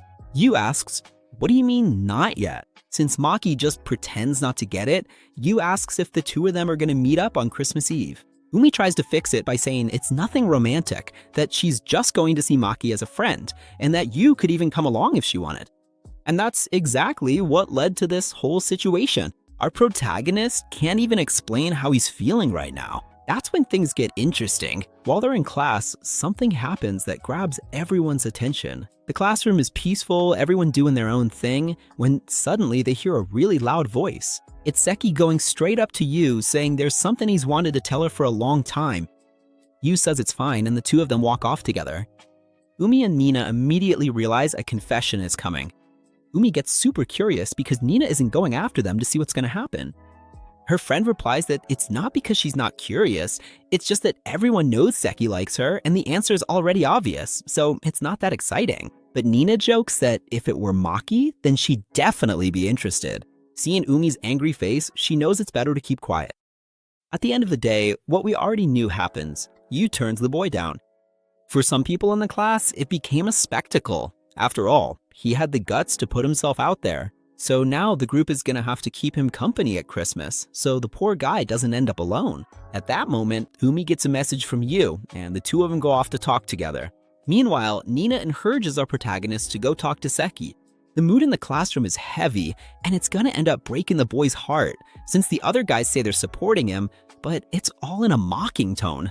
Nina is already used to this kind of thing, so she just goes on with her own plans. That's why, right after, we see our protagonist going up to Seki, who is pretty isolated from everyone else. Maki says he was a little hasty. Seki agrees, admits he messed everything up, and since he trusts Maki, he takes the chance to ask what people in the classroom were saying about him. Maybe to cheer him up a bit, our protagonist replies that they're just a bunch of animals talking and that he doesn't speak monkey language. That makes Seki laugh, because our protagonist is a lot bolder than he seems. Seki jokes that the quiet ones are always the worst, but changing the subject, he asks a sincere question. Now that you dumped him, what should he do? Seki says that's what he's been wondering about the most lately, because normally you just forget and look for a new love. But obviously, it's not that simple. That's why he admits he's really jealous of our protagonist for going out with Umi. Maki apologizes and clarifies they aren't actually dating yet, leaving Seki confused. He explains the situation, and after understanding, Seki says he can't really give advice, having zero experience with love. Even so, he tells it like it is. Maki needs to hurry up because Umi is getting her popularity back in a big way. Maki doesn't get it, so Seki explains that people have noticed how Umi seems more relaxed and prettier since the festival ended. Guys from other classes are always asking to be introduced to her. The message is clear. Maki needs to make sure no one steals the girl, and that's the best advice he can give as a friend. Maki was about to thank him, but then he stops and asks if they're really friends. Seki replies that after talking, he realized they get along really well, so he figured it wouldn't be a problem to talk like that. Maki doesn't mind, but he starts thinking because he's not sure if it's normal to trust someone you barely know this much. Seki says it's no problem at all, and points out that Maki overthinks things. The protagonist knows that's true, and for now, he agrees that it would be a pleasure for them to be friends. Later, he ends up meeting Umi at his house as usual. This time she was cold, so she asked for some coffee, and being a good host, our protagonist fulfilled her request. Then she starts talking about how surprised she was that he became friends with Seki. She thought the two of them were from completely different worlds and would never get along. But for Maki, this just proves that you never know if you'll get along with someone until you actually get to know them. Umi gets all happy hearing this. Looking at her, our protagonist immediately remembers the advice to hurry up, so he gathers his courage and asks if she'd like to see a movie with him over the weekend. Umi comes right out and asks if he's inviting her on a date. Maki answers that it's kind of like that. He says that he knows they always see each other on Fridays, but they never do anything on the other days, so it would be a nice change of pace. Hearing this doesn't bother the girl at all. Umi gets excited and confirms that yes, it will be a date. But there's a catch. If they're gonna have their date on Saturday, he's gonna have to go with her somewhere else on Friday. The protagonist has no idea where it is, and Umi quickly warns him that if he wants to go on a date with her, he's gonna have to dress really well. After all, he didn't think he was gonna wear the same clothes as always, right? He tries to make some excuses, but she completely rejects the idea. And so, the week went by until the next Friday when they went out together with you. The place is packed with people, and you can't stop looking around, totally distracted. Because of that, she ends up tripping over someone and almost falls. Luckily, Maki manages to catch her in time, and nothing bad happens. She thanks him for the help, and that's when she notices that our protagonist has some pretty strong hands. She asks if that's common among boys, and he says maybe it is, especially for those who play more sports. But while they're talking, Umi shows up and interrupts the two of them. Yu apologizes since it was an accident, and our protagonist also says sorry for what happened.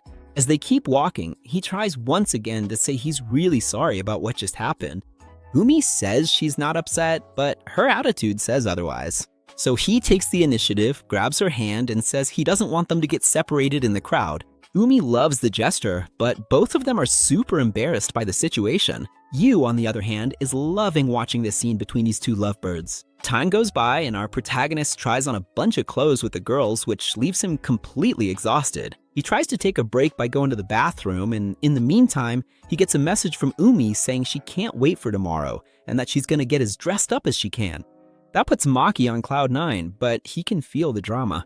The peace doesn't last long. When he's leaving the bathroom, he bumps into someone.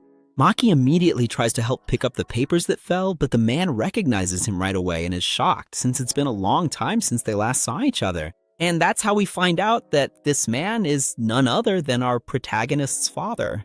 He quickly realizes that he's already in high school, so the kid must have just come to have fun or something like that, making the question seem kinda silly. Maki tries to explain that he just came to buy Boslapas, but then his dad suddenly asks if they haven't seen each other since summer break. And that's actually true.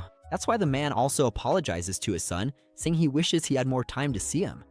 Turns out he's been working too much since back then. To be honest, he's working right now and has a client waiting. Maki comments that it sounds exhausting and asks if his health is okay. His dad assures him that there's nothing wrong and that he's better than ever. Talk about coincidence. Right at that moment, a woman named Minato shows up calling for our protagonist's dad. She came looking for him because he was taking too long. Then the man takes the opportunity to introduce Maki.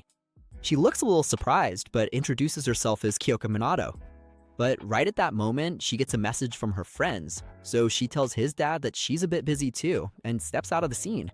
Since Maki had already been thinking a lot about his dad's relationship with his mom, this ended up bringing back a bunch of bad memories. But soon, he runs into his friends. Yuma immediately starts teasing, saying that Umi was getting really anxious because he was taking so long. Umi doesn't let it slide, grabs the boy, and makes him stay quiet so he'll stop bothering her. Besides, the group needs to keep moving, so she tells our protagonist to pick up the pace. They take the opportunity to go grab some heat, but there's a little problem. Umi notices that Maki's got his head in the clouds.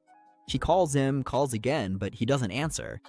When she finally gets his attention, our hero apologizes and says he's just feeling a little tired. He also shows up looking a bit down and says that if he doesn't want to eat, he doesn't have to force himself. But even if Maki is distracted, his hunger is still there. So they start picking out the meats to make the most of that feast. But he goes straight for some ice cream, which leaves Umi kinda shocked. The thing is, they're at a buffet, so everyone can grab whatever they want, but Umi gives him a heads up, saying it might be good if he showed a little self-control. He defends himself by saying that she's also grabbing a bunch of sodas and mixing them all together like a kid.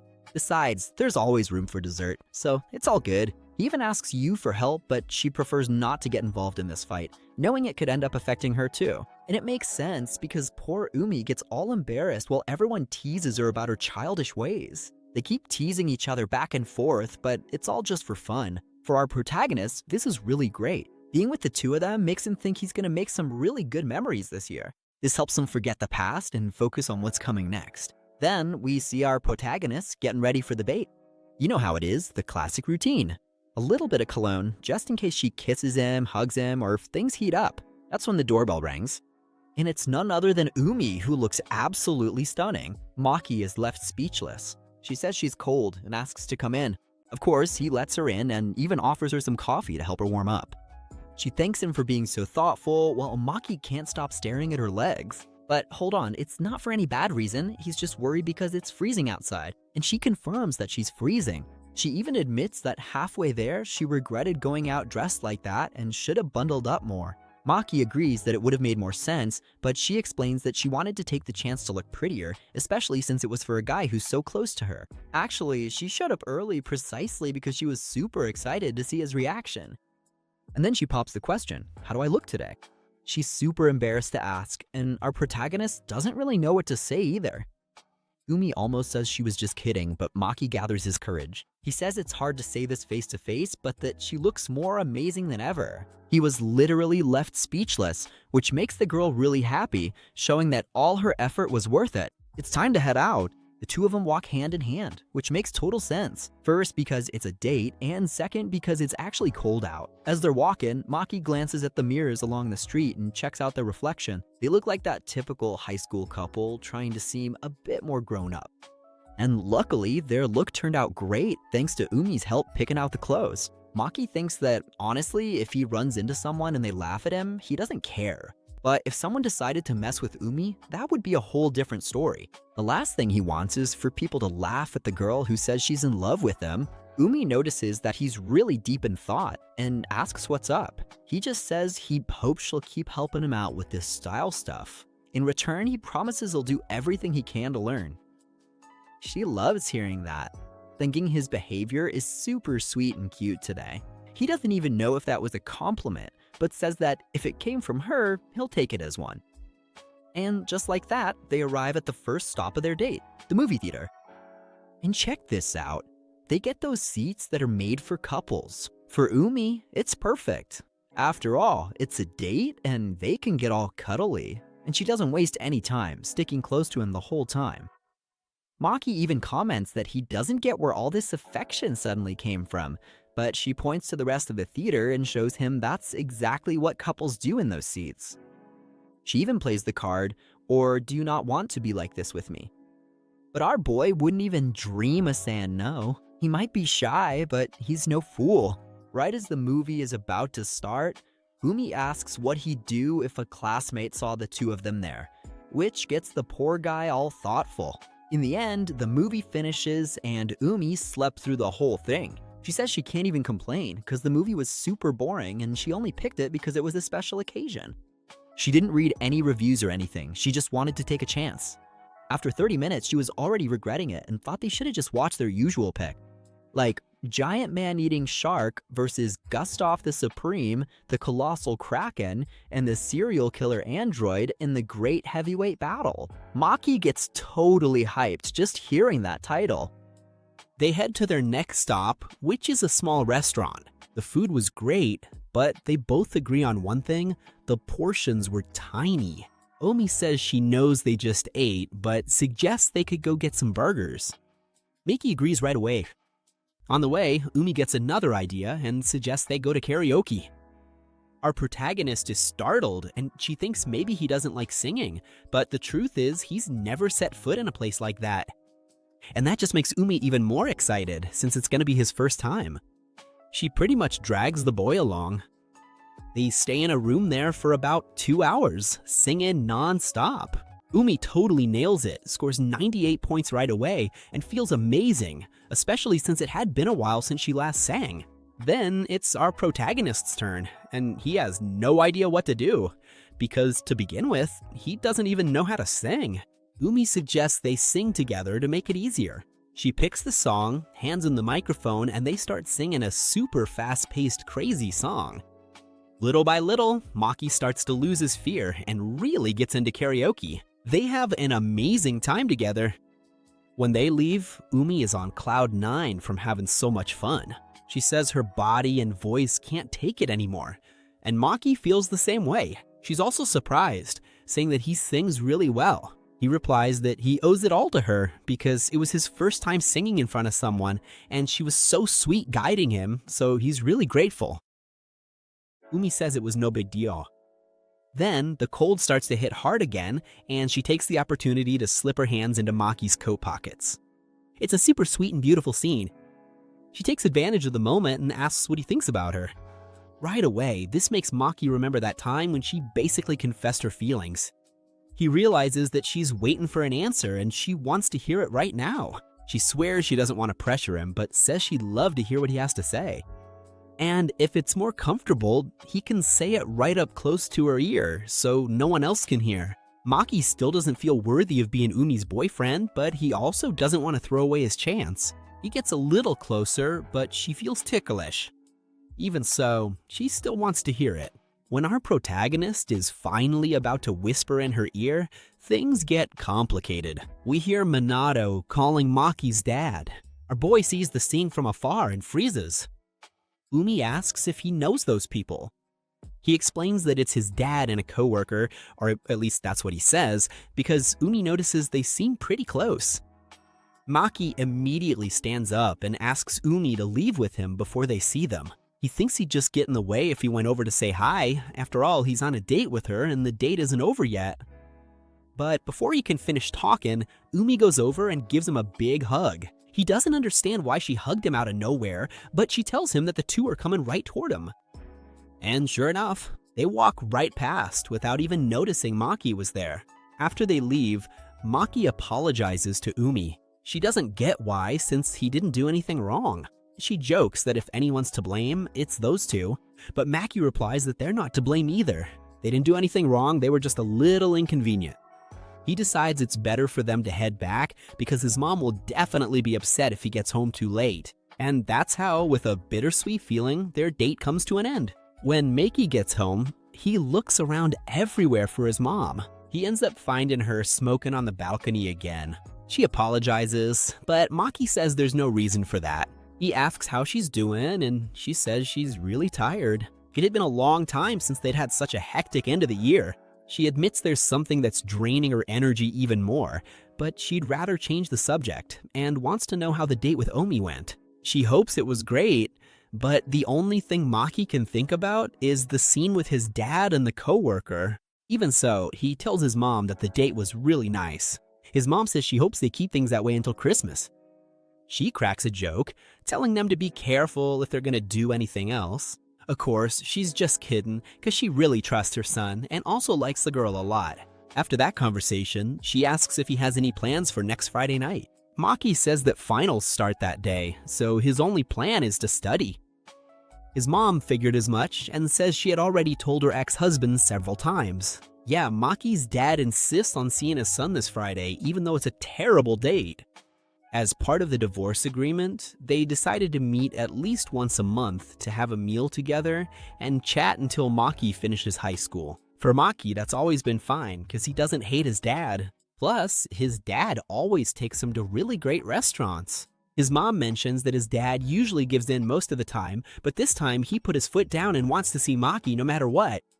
Maki doesn't see a problem with it, especially since it's thanks to his dad and the child support that they can live comfortably. But right at that moment, he feels like asking his mom about Minato. Why? He starts to wonder, does his mom know something? His dad and this woman might have started seeing each other after the divorce, or maybe it was something that started before. If it's the second option and his mom doesn't know, the whole situation could fall apart. Our hero gets so lost in these thoughts that he doesn't even notice his mom calling him. She gets worried. She asks if the meeting was too exhausting or what's going on because he suddenly turned pale. He tries to play it off, saying he just woke up really early. His mom then says she's gonna make dinner and tells him to go take a shower. She also reminds him to send Umi a message thanking her for the meetup. Maki's feeling lazy about it, but he knows he has to do it. Doubt hits him hard and he can't hold it in. He looks at his mom and asks if she still loves his dad. She finds the question odd and he makes up an excuse, saying that since he hasn't seen his dad in a while, he ended up thinking about these things. His mom takes it in stride and stops to reflect on whether she really still feels anything for him. She says that a lot of things led to the divorce, but deep down, she thinks she still has some affection for him in some way. Of course, there are days when she doesn't even want to look at his face. But she admits that she still keeps photos of the three of them and hasn't had the courage to throw the album away. Literally 15 years of memories in an album that our protagonist didn't even know existed. His mom even joked that it might be even longer because she had it since before he was born. And of course, our hero's gonna take a look at the photos. He quickly realizes that he used to cry a lot, and his mom confirms that he would start bawling if any stranger came near him. Even for photos, he was always hiding behind her. The only way to get a picture was when he was distracted doing something and didn't notice the camera. Maki notices that his mom has a big smile on her face, super happy looking at all of it. He comes to the conclusion that his life is finally getting back to normal and he doesn't want to be the one to mess that up. He decides not to say anything about Minato. He wants to keep this peace for as long as possible. And it's not just for his mom, but for himself too. He knows that, in the end, that's going to be the best thing to do. And the funniest part of this story is that the photo album wasn't just seen by Maki, but also by Umi. There was the mother-in-law showing off all the pictures of her boy, but when Maki showed up, he was so embarrassed, he just had to leave because things were getting awkward. Besides, Umi is Umi, right? She loves teasing the guy, always insisting he was super cute as a baby. To make things worse, our protagonist's mom gave Umi permission to keep some of the photos. And of course, Umi also wants to show everything to you, which makes our protagonist complain to both his mom and Umi. But in the end, there's nothing he can do about it, but the peace doesn't last long. When it's time to say goodbye to his mom, who's heading out to work, she forgets her cigarettes and lighter. Like a true gentleman, our protagonist goes downstairs to give her the things, but he quickly notices that his mom is exhausted and doesn't look well at all. Taking advantage of the moment, she asks her son not to tell Umi too many details about the family situation. This catches Maki off guard, especially since Umi already knows about what happened with Minato. Even so, he tells his mom not to worry. Then he goes back upstairs and resumes his conversation with Umi. Maki wants to talk about what's going to happen on Friday. She thinks they're just going to meet up like usual, eat, play games, and then study since exams are coming up. But our boy tells her that's not the case because he needs to meet with his dad. This news also catches Umi off guard, and she asks, clearly worried, if he'll be okay with that. For Maki, it's the usual. They're just going out for dinner and that's it. He also wants to take the opportunity to ask about Minato since it's not something he can just ignore. But since exams are coming up, he also needs to study a lot. That's why he asks Umi if she knows which days they can all study together. According to Umi, Yu is desperate and wants to study every day. That's really helpful for Maki, so they decide to start that very day. When everyone gets together, our protagonist even asks Yu if Seki can join them, since she had turned him down before. For her, it's no problem at all. The more people, the better. But since we're talking about Yu, her real concern is finding out what they're gonna eat at our protagonist's house. When he says there will be pancakes, she gets super excited. Her friend immediately scolds her, saying she should focus on studying and not on food, or else she'll end up in remedial classes. On the way to our protagonist's house, Seki starts complimenting Maki, saying he thinks he's an amazing guy and even starts to look up to him. Even so, Seki asks if he can really come along, knowing things might get a little awkward. After all, the guy's aware of what's going on. Maki assures him that everything's fine. Besides, technically they're not going there to have fun, they're going to study hard. With everyone gathered and trying to focus on their notebooks, Seki tries to break the ice. Since everyone is really focused, he asks Umi what rank she usually gets on tests. Yu is the one who answers, all proud, saying that Umi is always among the top 10. Umi gets a little embarrassed with her friend bragging for her. Maki says he usually ranks around 50th place. As Seki explains, in Japan it's normal to separate students into different classes depending on their grades. This means they might end up in separate classrooms, an idea that Yu just can't stand because she always wants to be close to Umi. Umi, of course, takes the chance to tease her, saying that all she has to do is study more. A while later, Yu asks Maki for help translating a part of the language class material. But before he can get any closer to Yu, Umi, full of jealousy, approaches the boy in a really sweet way. Maki gets super confused but tries to act natural just like Umi. But between them, the atmosphere is super romantic. When they finally finish their study marathon, they go eat the famous pancakes with a bit of ice cream. Everything was delicious. Seki can't stop looking at Yu with a love-struck face, but there's an even better scene happening. Umi notices that Maki got a bit of whipped cream on his face. All charming, she goes over, wipes his face, and eats the whipped cream right in front of everyone. Seki turns pale from shock, and so does Yu. The two of them are in their own little world, and a friend even asks what they're doing. There's that awkward silence. Seki works up the courage and bluntly asks if they're dating. Right after, he thinks it was a dumb question because it's totally obvious. But the couple both ask at the same time for them to leave that kind of thing for when they're alone, looking all guilty. Yu admits that she feels a bit jealous because she also wishes she had a guy like Maki in her life. She compliments him, saying he's a really good person and always cooks for them. But Umi and Maki immediately realize that those words are breaking poor Seki's heart. So Umi tells Yu straight up that she needs a lively, energetic guy, someone who can keep up with her pace. Yu thinks about it and concludes that Umi would be perfect for that, joking that all she needs to do is clone Umi and marry her. As the night comes to an end, Yu and Seki get ready to leave a little early. As always, the girl thanks Maki a lot for his help. Seki is also really grateful, feeling like now he actually has a shot at getting good grades. Seeing how excited he is, Yu encourages him to do his best. When it's time to close the door, Yu gives our protagonist another goodbye hug. Umi is caught off guard and gets super nervous. Suddenly, Umi starts apologizing. She admits that sometimes she can be a bit annoying, but confesses that she felt insecure, especially when Yu said she wanted a guy like Maki. Of course, it's not Yu's fault, but it's only natural to feel a little jealous. Umi says that it made her feel dumb. She's already gotten over that whole thing with Sine and Manaka, those fake friends, but just the thought of losing Maki is something she can't handle. In that tense moment, Maki asks her to let go of him for a second, but she refuses, not wanting him to see her face. Maki then reassures her, saying that he only has eyes for her, so she has nothing to worry about. Obviously, that makes Yumi glow with happiness. Maki asks if she wants him to walk her home, but Yumi just hugs him again, saying she wants to stay like that a little longer, and that it's already enough for her. Time passes, and the famous Friday arrives, the day to meet her beloved father. Before the meeting, Yumi was super worried about her boyfriend and texted him, suggesting she keep him company for a while, just so he'd be more relaxed when he saw his dad. But Maki says it's just a dinner, nothing special. Right at that moment, his dad shows up.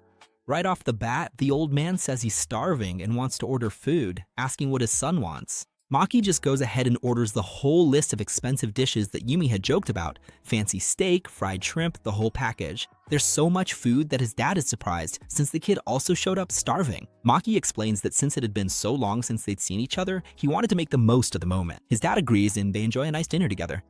But when they finish, Maki decides to ask that tough question. He wants to know if his dad still has any feelings for his mom. The old man looks confused, and Maki says he's just curious. His dad answers honestly, saying he can't really explain it, but it's not like it used to be. She was an excellent wife and a great mother for many years, and he respects her a lot for that. That will never change, but he couldn't go back to sharing his life with her.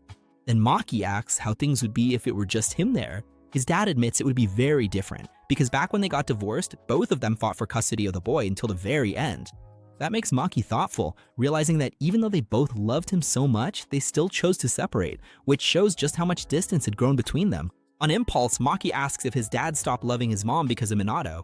His dad is shocked, but not that much, since he saw Maki when he ran into Minato, which surprises the boy. But his dad makes it clear that it doesn't matter what clothes his son wears or who he hangs out with, he'll always be his beloved boy. His dad even asks if Maki was dating a little girlfriend back then. And Maki says it was something recent, but shifts the focus back to his dad's relationship with Minato since they seemed pretty close. His dad gets pretty offended, thinking his son is calling him unfaithful, and swears he only started seeing Minato a long time after the divorce. Maki gets straight to the point. Does he love Minato? His dad explains that he's her boss and that Minato knows everything he's going through at work and has been a big help. For Maki, that's already enough of an answer. He concludes that his dad loves her, but the old man dodges the question, telling the kid to think whatever he wants. Maki pushes, and his dad finally admits that yes, he likes her. That makes Maki angry. To make things worse, his dad changes the subject, says his son's hands are dry and promises to recommend a lotion, then adds that he'd love to stay longer but needs to get back to work. But out of nowhere, Natta shows up yelling. Maki looks back and is surprised to recognize her, and she's startled too. He walks over and asks what happened. Natta tells it like it is. She's in a tough financial spot. Basically, she was supposed to meet her boyfriend there, who said he'd be late and told her to go ahead and order food because he'd pay for it. But the guy just called to cancel, saying he got another date and that she was just his second choice. On top of being furious, Natta only has 1,000 yen in her wallet, which is nowhere near enough to cover what she's already eaten. Like a true gentleman, Maki's dad asks how much she's short. Embarrassed, she says it's about 2,000 yen and asks who the gentleman is. He introduces himself as Itsuki Maehara, our protagonist's father. Natta is surprised and says it's a pleasure to meet her. Maki asks if his dad is really going to pay the bill. The old man says yes, that he wouldn't do this for a stranger, but since they're schoolmates, he can help out. Natta's dying of embarrassment, not knowing what to do. But Maki stands up to his dad, says she's his friend, and that he'll pay the bill himself, since the real stranger there was his own father. Boiling with anger, Maki grabs Natta's bill and leaves with her. Natta follows him and they start walking back, but first she asks if they can stop by a store because she's freezing and wants a coffee. Maki asks if she wants him to pay for the coffee. She agrees, promising to pay him back someday or let fate settle the score. Since it's just a coffee, Maki doesn't see a problem with him. They sit down to have their drinks, and in a calmer mood, Natta asks if Maki ever had friends before he met Yumi. He admits that he didn't, since he moved around a lot because of his dad's job and also didn't have the best personality in the world. That makes Natta laugh because when she was a kid, she met someone like that and used to think, why doesn't he just make friends already? Of course, now that she's older, she understands that things are complicated. Maki also takes the opportunity to ask a kinda weird question. He wants to know if Natta's parents get along. The girl says they don't get along badly, but every now and then there's even a plate flying through the house. To Maki, that sounds like a huge problem, but she assures him it's just a casual argument. On the same day, they make up, and by nighttime, the bed is already creaking. Her words, not mine. Maki asks her to keep that kind of detail to herself. According to Natta, living with family takes a lot of patience. She always gets scolded when she doesn't study, not to mention the money and work problems. But because she deals with this every day, she's gotten really good at reading people. She can tell, for example, when someone is barely holding it together or about to blow up. That makes Maki curious, picking up on the hint, and he asks what she thinks about him and his dad. Natta says it straight. When she first saw his dad, she thought the guy looked like a bomb that didn't go off at the right time. He kept a lot of bad stuff bottled up inside for way too long, and that's why he's like that now. And that's why Maki doesn't need to worry about his dad. The one who needs to watch out now is Maki himself, since he acts like nothing ever gets to him. If he keeps going like this, he could end up turning into a faulty bomb too. Natta tells him that if anything happens, he needs to ask Umi for help, because bottling up his feelings will end up hurting both him and Umi and you. It's not that Natta cares about Maki, but she really worries about her friends, which our protagonist totally understands. After that, Natta leaves, and Maki calls Umi to reassure his girlfriend.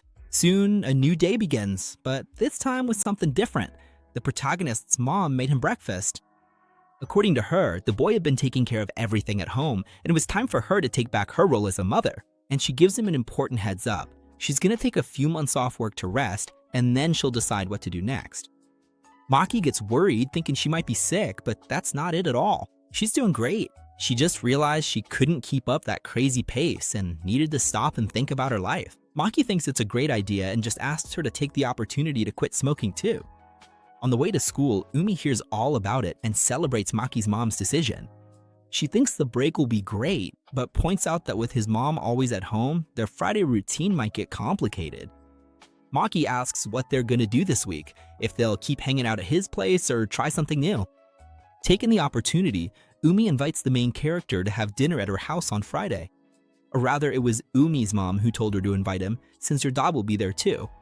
Maki immediately replies that there's no way he'd ever set foot in that place, but Umi complains, saying there's no way to refuse since her dad is dying to meet the guy and won't take no for an answer. The news that Umi's gonna introduce Maki to her family reaches Yu and the gang, but there's something odd about it. Yu, who's always the first to congratulate people, suddenly changes her mood and gives our protagonist her most heartfelt condolences. That makes the guy's hair stand on end. If even she reacted like that, Umi's dad must be a nightmare. Umi tries to calm things down, saying her dad isn't a monster at all, and that the real problem is her brother, Riku. And she's not wrong, because Yu doesn't even want to hear the guy's name. But the plan backfires and Maki gets even more nervous. On the other hand, Seki thinks Maki is living the dream life. This week, he's going to Umi's house, and next week there's the Christmas party. Then Maki throws cold water on the idea and says he didn't even sign up for the event. Seki tells him to talk to his sister, who's the student council president, to see if she can help him out. Seki's sister says that with only a week left, it's pretty last minute, but since a lot of people canceled, there should be spots available. First of all, she thanks Maki for putting up with her brother every day. She explains that registration is closed, but since there's an opening on the council, he can fill in for someone. The catch is that he'll have to work a bit and won't be able to enjoy the game 100%, but he'll still have some free time. Everyone feels relieved, especially Seki, who teases her friend by saying she must be bursting with joy inside. She tries to keep her composure, but she can't stop smiling. The big day of the visit finally arrives. Before leaving, Maki notices that his mom is on the phone, actually talking to Umi's family. When she hangs up, he notices she still hasn't put out her cigarette, which he finds odd, and he asks her straight up if dad called. She tries to dodge the question, but Maki firmly insists until she comes clean. She admits that her ex-husband found out she quit her job and got furious because she hid how stressed she was at the publishing house and ended up putting too much pressure on Maki. The protagonist doesn't agree with his dad's scolding. After all, it was her hard work that kept the bills paid. But then another truth comes out. Even without working, they wouldn't be struggling because their dad sends a pretty hefty child support payment every month. The boy gets confused and asks what she did with the money. She explains that it was just pure stubbornness. She wanted to prove she could handle things on her own, saved every penny without touching a cent from her ex-husband, and used work to keep her mind busy. She apologizes through tears for making her son's life harder for no reason, but assures him that the storm has passed. They're not going to be a family of 3 again, but she promises she'll always be there for him. Then she lightens the mood and tells the boy to hurry up and get to his appointment.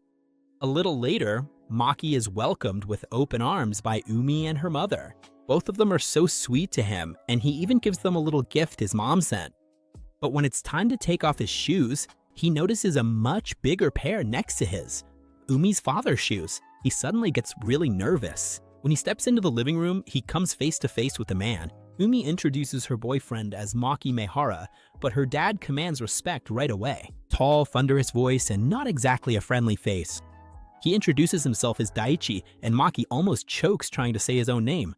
Daichi thanks him for visiting during the holidays and for taking good care of his daughter, but his presence is so overwhelming that Maki stammers with every sentence. Umi's mom comes in to save the day, lightly scolding her husband to relax his face and not scare their guest. To make things even worse for him, Umi joins in and starts tickling her dad right then and there. The man tries to keep up his tough guy act, but he can't handle the double attack and bursts out laughing. Maki is left speechless, but quickly catches on to what's happening.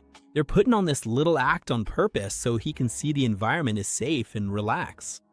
He thanks them in his head and calls for a truce for poor Daichi. With the mood lighter, the dad apologizes for the embarrassment and says that their daily life is always this chaotic.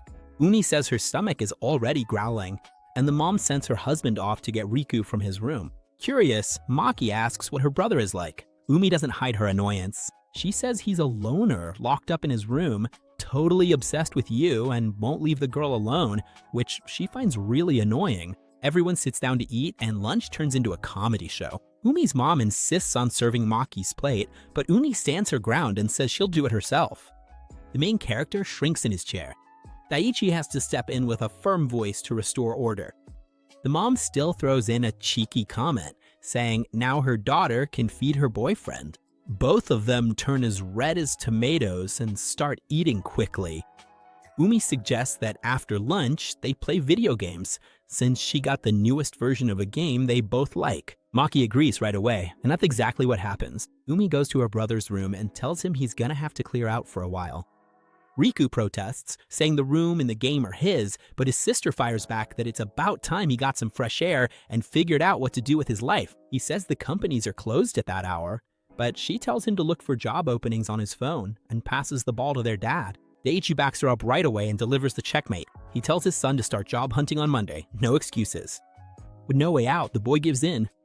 It's such a normal, warm family scene that Maki is mesmerized, just watching their dynamic. Suddenly, the mood shifts and the whole family stares at Maki in shock. He has no idea what's going on and asks what's up. The reason? Maki was crying without even realizing it. This rush of emotion sends his mind traveling back in time. He remembers when he was a little kid. His mom in the kitchen making hamburgers, ham bouncing around, getting a carrot as a snack and making a face. His dad comes home from work and the little boy runs and jumps into his arms. His mom gives him away, saying he's refusing to eat his veggies, and his dad plays along until the boy promises to eat everything. Back then, Maki was sure those moments would last forever. But everything fell apart in elementary school. His dad started working overtime almost every day. The family meals disappeared, and his mom got so consumed by her worries that she seemed to live in another world. It was just two people sharing a table without even looking each other in the eye. Time went by, the divorce happened, and Maki ended up completely alone with his own plate. Back to reality, Maki tries to wipe his face awkwardly and apologizes for making a scene. Feeling overwhelmed, he asks Umi to excuse him and says he needs to get some air. He runs out of the house in a desperate rush. Outside, Gil hits him hard and he starts beating himself up, thinking it's pathetic for a grown man to cry at someone else's house. That's when Umi shows up. Maki tries to push the girl away, but she refuses to back off and gets annoyed seeing him shut himself off like that. She corners the boy and points out that he's clearly broken inside. Instead of giving him a lecture, she just asks for one thing, a hug. Maki completely lets his guard down. He confides that he's super embarrassed for acting like a crybaby, but she reminds him that they're still in high school, they're not full-grown adults yet, and having moments of weakness is the most normal thing in the world. She tells him the street is empty, no one's gonna laugh at him, and that instead of apologizing for showing his feelings, he just needs to say thank you. The two head back home and go to the rich kid's room to talk more privately. Umi asks if his mind is still spinning because of his parents, and he admits that it is. He thought he was over it, but the wound is still open. Understanding, she lets him rest his head on her lap and says that after he gets some rest and eats, then he can think about everything else. For now, he can stay there until the next day if he wants. Maki feels the weight lift off his shoulders and falls asleep, but before he drifts off, he hears Umi's gentle voice telling him how much she likes him. Time flies, and when Maki opens his eyes, he's greeted by Umi's smile. He's startled to see that it's already past 8 in the morning. She says she also dozed off after watching him sleep for so long and teases him, asking how it felt to sleep in her lap like a spoiled little boy. He gives in and admits that it was soft, cozy, and smelled like flowers. Even so, Maki starts blaming himself again, thinking he didn't deserve so much care. Umi cuts off the drama and reminds him of everything he's already done for her. Since the very first day of their friendship, Maki's kindness and good heart had saved her from so many tough situations, so she was just returning the favor. The two fall into a deep silence, staring intently at each other. The tension rises, she closes her eyes, waiting for a kiss. He slowly leans in, but the door suddenly swings open. It's Umi's mom, catching them in the act at just the right moment. Everyone is startled. She tells them that the two of them will have a serious talk after breakfast. During the lecture, she makes it clear that she has nothing against affection, but she emphasizes that they need to be more careful about where and when, especially with Daichi sitting right there next to them. She says the warning is just to spare them headaches, and that she and her husband went through similar problems when they were young. A hint that Daichi feels straight in his chest. Once the conversation's over, the father asks to have a word alone with Maki. The boy's heart starts racing. Daichi says that his wife and daughter told him everything about the night before. Maki starts to apologize, but the man cuts him off. He doesn't have anything to apologize for. There are situations that wear out even experienced people, and carrying that kind of burden alone is way too much for such a dedicated young man. He congratulates the boy for holding on for so long, but then goes deeper. He thinks the boy is being way too hard on himself. He understands that Maki wanted to be the perfect son and not cause any trouble during the divorce, but he points out that he can't forget about his own needs because bottling everything up eventually catches up with you. That sentence hits Maki like a bolt of lightning and brings back a painful memory.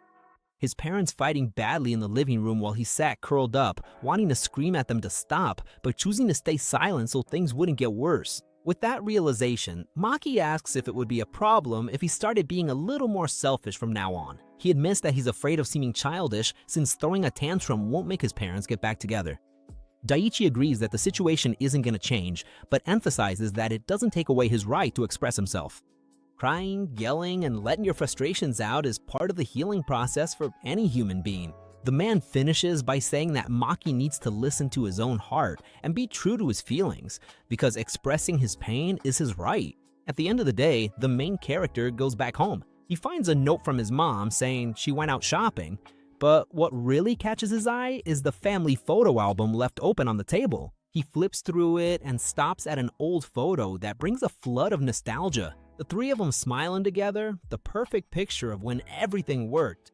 An overwhelming longing to go back to that time tightens his chest. Remembering Daichi's advice, Maki stops fighting the lump in his throat and lets the tears flow freely, without guilt or shame. He finally accepts that it's okay to think about himself for a change. Knowing that the first anniversary of his parents' divorce is just around the corner, he decides that this date will be a turning point. It's time to stop being the perfect son, and for the first time in his life, Finally, the long-awaited day of the Christmas party organized by the student council arrives, and our protagonist was there helping out with everything. But there's a little problem. Maki gathers his friends to ask President Sei for a favor. The thing is, he needs to step out for a bit in the middle of the event because of someone unexpected. It'll only take about 15 minutes tops. He was terrified he'd get a no, but Sei is pretty straightforward and says it's all good, that he can count that time as his break. But the one who got the short end of the stick was her little brother, who'll have to spend the whole day glued to his sister without a break. And according to her, the boy should be thrilled about it. Meanwhile, Yu asks Umi what she's gonna do now. Umi's excuse is simple: go home, have lunch, and then head straight to Yu's place. She says she doesn't want to get too dressed up and that she's gonna take everything super easy. Yu finds it funny because she knows that's a total lie. The truth is, Umi's been super restless ever since she found out Maki is going to the party too. Yu gives her a hard tug, pretends she doesn't know what she's talking about, and the two of them start to leave. But before that, Yu wants to talk to Maki and ask if he's okay being alone. And as Maki heads home, he thinks that what he's about to do isn't something to be applauded. It's just something he needs to do for himself to get a huge weight off his shoulders. Right at that moment, he's about to meet up with Minato. Right away, he asks how his dad reacted to the request. Minato says that he had plans he couldn't cancel, so he was pretty nervous, which is normal since Maki said he wanted to talk about the future. And it's true, because Maki dropped a bomb on him. At the start of the call, his dad said he was really busy with work, but Maki said this: the university he likes the most is close to his dad's house, and if he gets in, it would be great to live there. With that news, his dad managed to make time right away. Putting that aside, Minato admits she's really impressed by Maki. Before, she thought he was just a quiet and shy boy. Maki agrees and says that's just how he normally is, but this time he decided to cause some trouble for the adults with a little act of rebellion. He's even surprised that she agreed to talk, But Minato explains that the man she loves suddenly changed, so she got worried and just wants to help however she can. That's when it clicks for Maki. Minato really does love his dad, and she doesn't even try to hide it. She says his dad was very patient when she joined the company, and she owes everything she achieved to him. She admires and respects him a lot, which makes Maki feel a little bad. Minato gets straight to the point. It doesn't have to be right after graduation, but she begs Maki to move back in with his dad. Maki wants to know why, and she answers without beating around the bush. That reserved, serious man's true happiness is talking about his son. It's a joy she could never make him feel. That's why she keeps asking him to come back. To Maki, Minato is being really insensitive right now, and she knows it. She even lied at work to be there, didn't tell his dad, and knows his mom will be mad, but she's willing to face any punishment. She even says that if Maki wants, she'll never show up in front of him again. So Maki asks if she would do the same with his dad, and Minato, without blinking, says yes, she'd quit her job and walk out of his dad's life. That leaves him impressed, showing that she's dead serious. But he also says that doesn't fix everything, and that he wasn't raised to give in to emotional blackmail. That's why he doesn't plan to move back in with his dad, but he asks if she's free later. Right after that, we jump to the very start of the Christmas party. Everyone finally got dressed up, and now everybody looks great and is happy. Maki stands at the door welcoming everyone. And who shows up but the president herself, thanking him for his work. But before he can say anything, she asks him to stop calling her president, since next year she won't be anymore. Maki doesn't waste any time and calls her by her first name, Tomo. She laughs and realizes this guy is bolder than he seemed. But Maki says it's just because Nozomi, who's also on the student council, is his friend too, so it would be weird to call her by her last name. The girl gets it, starts calling him Maki too, and asks him to do his best today. She leaves and Yu enters the scene wearing a stunning dress. She draws so much attention that people even think she's a model. She goes to talk to Maki and he asks where Umi is. Yu says her friends stay behind, checking herself out in the bathroom mirror. Just then they see Umi coming, pretty mad at Yu for telling him that. As soon as Maki lays eyes on Umi, he freezes. He doesn't even care about the girl's argument and just keeps staring at Umi, then says the dress looks perfect on her. Umi gets a little annoyed that he couldn't come up with something nicer to say, but she knows he meant it from the heart, so she accepts the compliment. Maki insists that he's just being honest, because she really does look beautiful. That makes Umi super embarrassed, and Yu starts teasing her. Maki notices something interesting. Yu looks amazing, but his heart only races when he looks at his beloved Umi. He wonders if he's really that much in love. Just then, Nita shows up to say hi. The girls are surprised because she's not all dressed up and didn't bring her boyfriend. Poor thing, says some last-minute stuff came up, so she just wants to help out at the party to have something to do. Everyone immediately supports her. Nozomi shows up too, and knowing that Maki needs to step out, he takes over for him. You can tell Umi is still worried about what's going to happen, but Maki reassures her with a look, telling her everything will be fine. As the party gets started, our protagonist heads off to a corner to meet up with his mom.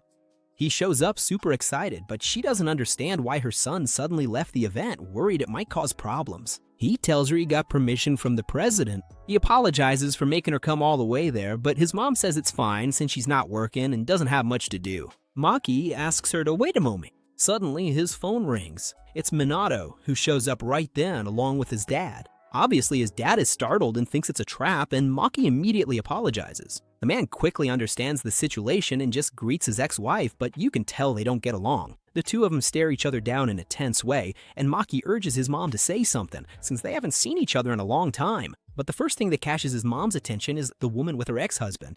She asks if it's Minato, and the woman introduces herself very politely. Maki's mom does the same, but makes it clear that they're not together anymore and can do whatever they want. But Minato, being very reserved, says she's not in a position to decide that. Then Maki's mom tells her ex-husband that it seems like he'll never stop making her suffer. He replies that she wouldn't understand, and that makes the woman furious, telling him to just say what he really thinks. The father, keeping his composure, says she has the right to say whatever she wants, and tells his son that if that's all, he has other things to take care of, but Minato doesn't let him leave. She calls him by his name and tells him to wait. This annoys the man, because she shouldn't be so informal during work hours, since he's still her boss. But Minato doesn't care about that. She says she'll call him whatever she wants and demands that he not turn his back on Maki again, because she knows very well how much he misses his son. At that, the father realizes she's on Maki's side, lied at work to be there, and that this will have consequences. Even so, he stays to listen to his son. Maki gathers his courage, takes his mom and dad's hands, and tries to bring them together to make peace. He says he can't stand seeing them fight anymore and wants everything to go back to how it was before because he doesn't want to have to choose between the two of them.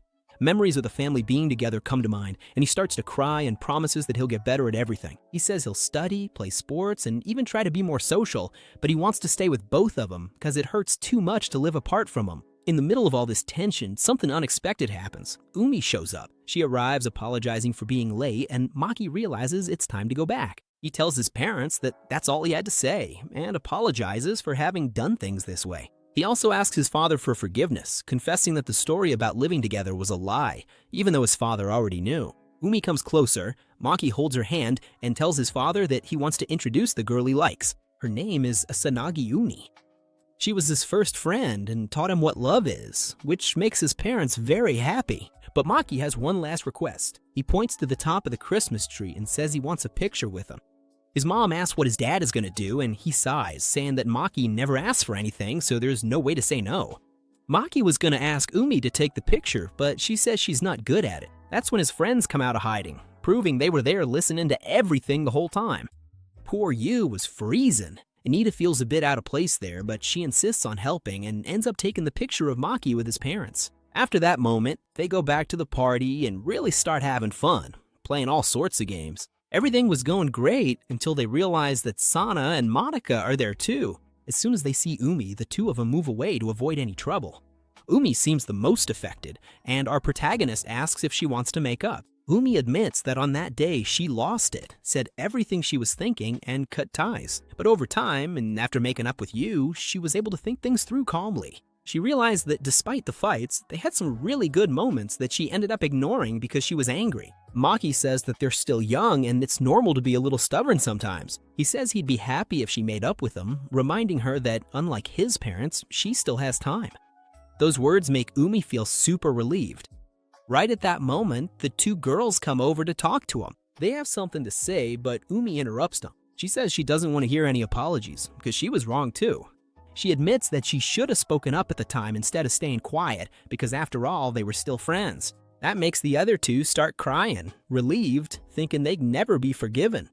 Umi tells them to stop crying and hold hands, but with a warning, if they lie, they'll really regret it. They snap out of it right away, and Yu pulls everyone in for a group hug to seal the peace. Maki walks Umi home. On the way, she can't stop looking at the party photos on her phone, full of fun moments. Maki is super happy to see this, because he realizes she's finally smiling in the pictures. This is a huge moment for him, because he always hated taking pictures because of sad memories from the past. But now, with Umi by his side, everything has changed. He takes the chance, looks deep into her eyes, and tells her how he feels. He says he really likes her. Umi is caught off guard and asks if it's more than just as a friend. Maki says he wants them to be boyfriend and girlfriend. He's honest, says he's just a student and doesn't have much to offer right now, and that he doesn't know what the future holds. They'll probably fight a lot, but he promises he'll do his best for her. Umi gets really quiet and suddenly starts to cry. Maki doesn't understand, but she hugs him and says it's normal to cry after a confession like that. She also points out that he can't say anything because he's crying too.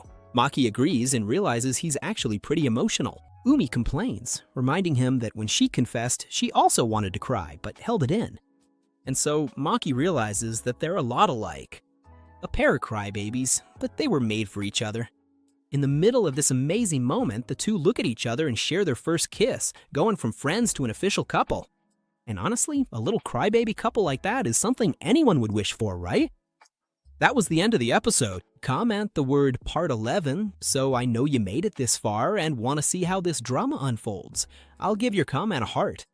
Subscribe and turn on notifications so you don't miss the next chapter, because the hype is just getting started. Without further ado, Rabobina says goodbye. See you next time.